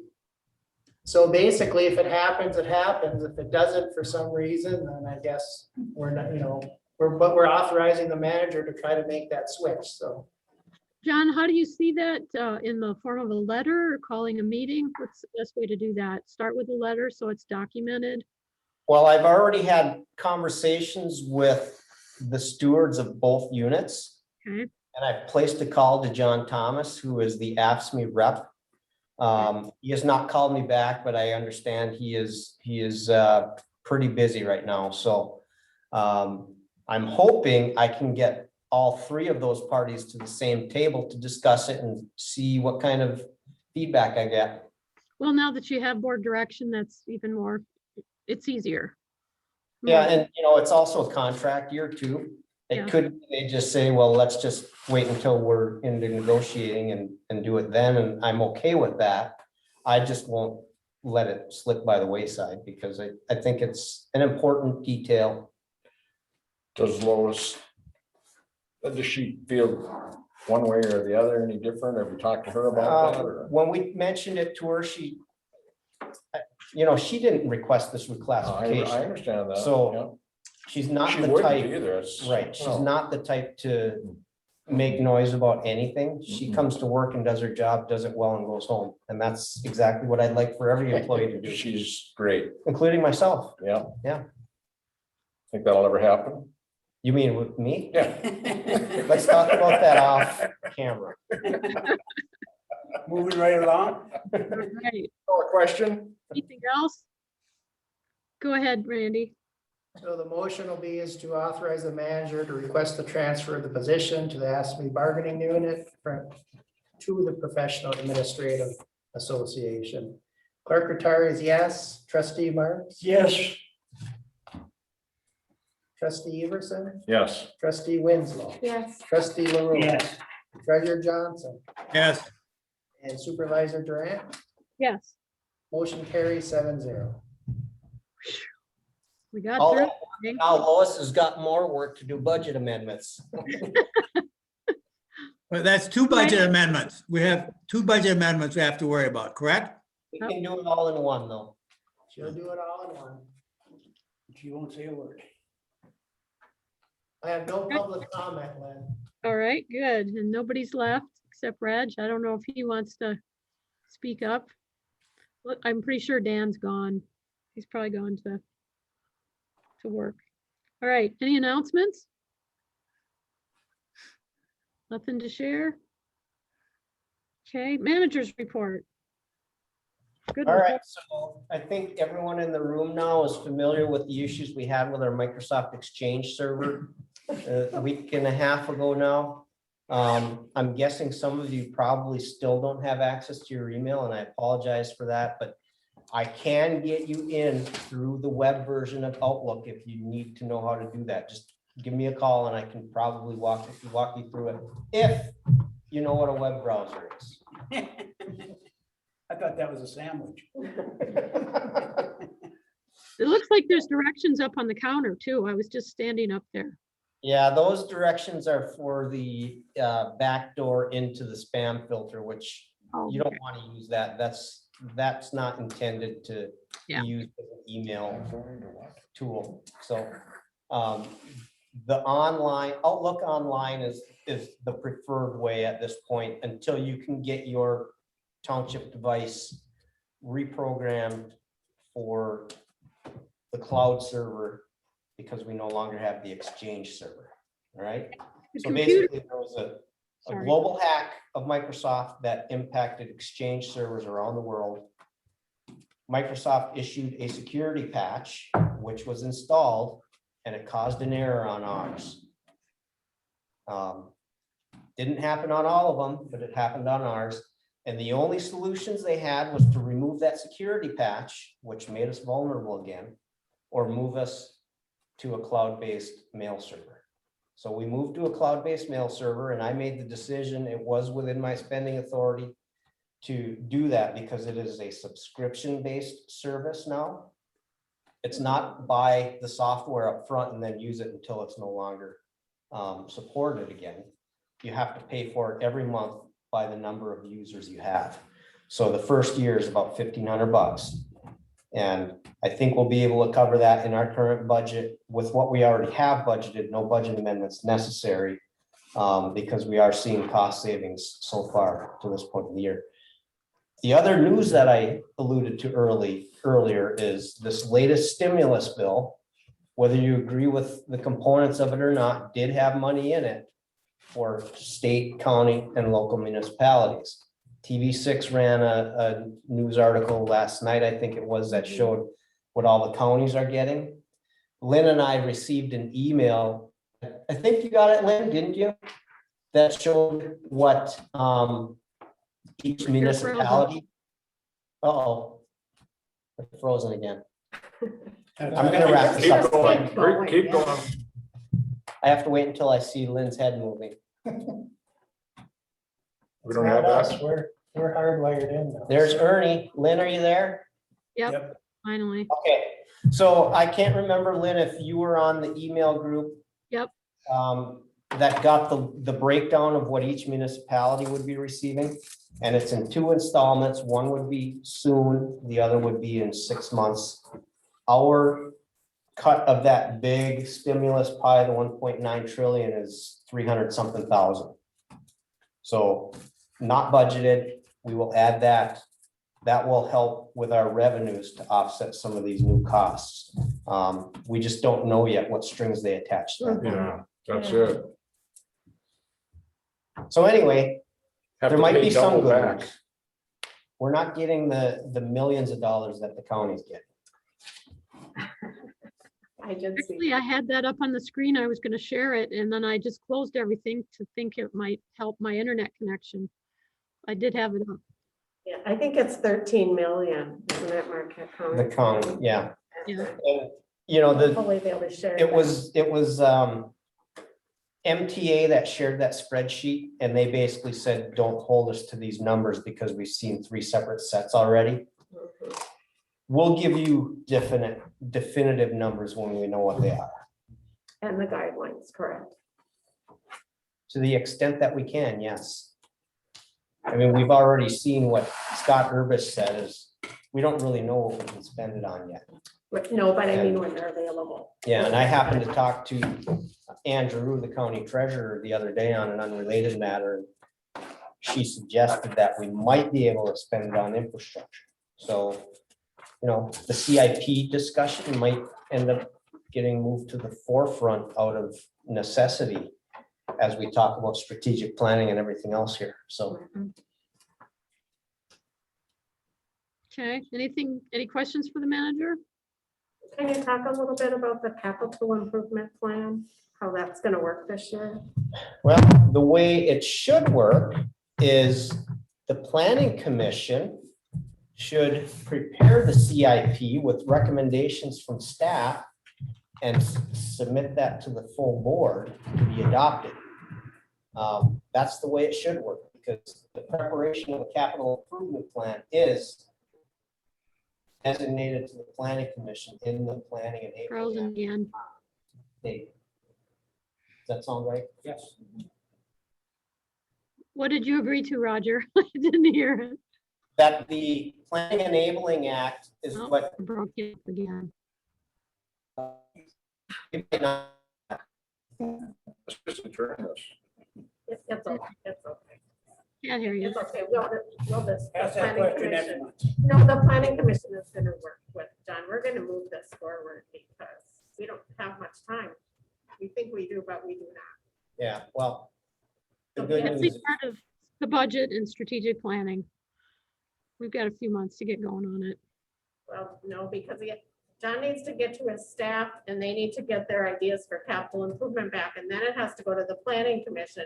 And so, yeah, but the proposed projects aren't that numerous currently. correct, but I still think people want to know what they are.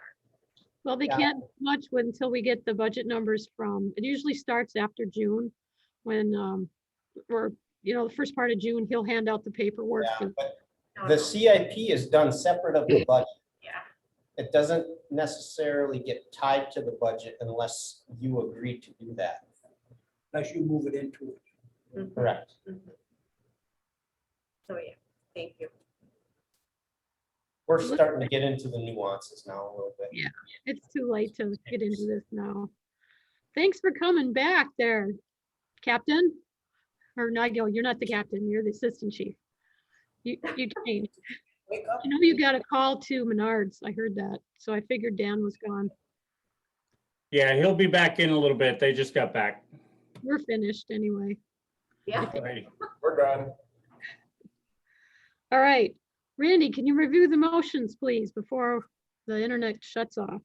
Yeah, very quickly, we approved the consent agenda as presented. We approved the regular agenda as presented.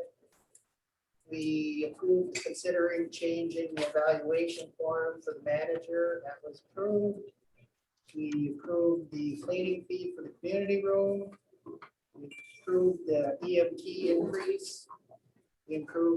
We approved the position change for the staff planner, the pay increase. And we approved the accountant classification, reclassification. And the last motion was to allow the manager to negotiate with the unions to get that accountant into the administrative and professional unit. So that's it. Okay, that sounds great. As of right now, I don't have anything from this meeting to take to the next agenda, but I know we'll have some goodies. Maybe we can talk strategic planning again and maybe have job description updates for you. Any board member comment? Anything? I got one question for you. Who has DDA's minutes? Do they print those out? John takes care of those with the DDA secretary. We have several sets of draft minutes currently because they meet quarterly and they had a bunch of special meetings recently. And their next quarterly meeting, I think that's gonna be the next meeting, Lynn. Yeah, April. Meeting, yeah, Can I see a copy of the draft? The draft minutes? $20. No problem. I'm No, kidding. because the minutes of the DDA cost the township money because we're talking about highway improvements and stuff like that. And I decided to bring it to the road committee. Some of the Certainly. information. Yeah, I mean, there's definitely some projects planned with millage revenue, so. Those really aren't part of what we give to the board, are they? I mean, they're typed up and they're saved, but we don't forward them to the board. We should be. Not until they're approved. You should see them. Well, yeah, but I mean, as a rule, they haven't been included in any of the packets when they've been approved. How many So- copies of this booklet do we have, John? I have no idea. I'm not sure I've actually seen that book. Here you are. That's the one from the Business Association? Yeah, it's Marquette Township Community Profile. Yeah, that's the Business Association puts that on. This is the older one. Well, I was Usually- just thinking if we have something going on in the mall, if we had just had a little plastic thing and put a couple in there, people might be interested and see what's going on in the township. Yeah, that that comes, Frank's working on that now, actually. They should have that out May 1st. So if we need to do something, Ernie hasn't been able to go to their meetings. We haven't had a joint meeting with them because they canceled both of the last two. So I don't know if they want to Zoom. I can try to connect with them if you want. We'll get a hold of Frank. Go ahead, Ernie. I didn't make the last one because I didn't know if there was one today or not, but the previous one, it was a Zoom meeting and I was there and that. Yeah. So Okay. I don't know if there was one today because not having email, so I have no idea if they sent anything or not. So, Yeah, I'll give them a call tomorrow and see what they want to do. If, there's no reason we can't Zoom in with them, yeah. assuming we can get our plugs organized and get good coverage. We got to redo this building. We can't keep doing this. All right, anything else, Ernie? Go ahead. One thing, Dan asked me at the beginning of the meeting what my future is. Well, hopefully I'll be leaving the assisted living here on the 31st of this month. That'll be 4.5 months since I've been home and that. Doesn't seem possible, but it's been a long haul and that. And in the hospital about 2 days after one day, one nurse says, "You're a lucky man." I have no idea what she meant. I don't remember anything in the ICU, hardly at all. So there were some bad days there, but so far I'm doing everything in that, and I'm walking with a cane now and not stumbling. So I'm getting better in that. Excellent. And my son said, when I get home, he says, "Don't plan on driving for a month." I didn't quite know how to answer him at that point in time. So I guess I'm grounded in that. Well, that's up to your doctor. I don't know. I don't know. I think Yeah, his son's probably correct. Yeah. Yeah, yeah, I think the son is overweight of a doctor. I don't know. What else? Anything else from the board? Linda? I just want to remind people that the COVID vaccine sign up at the health department, if we'll be including everyone 16 and over, all the adults in our community. So sign up, it's easy. And if you do get a COVID vaccine after you've signed up from a different place, please go back on that website and cancel your appointments. That's good information. Most people are not doing that. What else? Anything else? I'll make a motion, we They're adjourn. not doing that. Sorry, call for that. Yeah. We had support from Randy. Everyone do it. I just want to reiterate that our next meeting is Tuesday, April 6th at 6:30, just for nobody, if in case anybody's watching this meeting afterward. I think it's important if they don't know our schedule that we let them know before we close up. April 6th at 6:30, probably be Zooming again. Okay, go ahead, Randy. Okay, so the motion was to adjourn. So trustee Everson. Yes. Clerk Rattari is yes. Trustee Marks. Yes. Trustee Winslow. Yes. Trustee LaRue. Yes. Treasurer Johnson Yes. and Supervisor Duran. Yes, I have 9:12. Yeah. You too, 9:12. Good night, all. All right, good night. Thanks, everybody. Great meeting. So I volunteered to answer the public hotline. Yeah, thanks for raising that.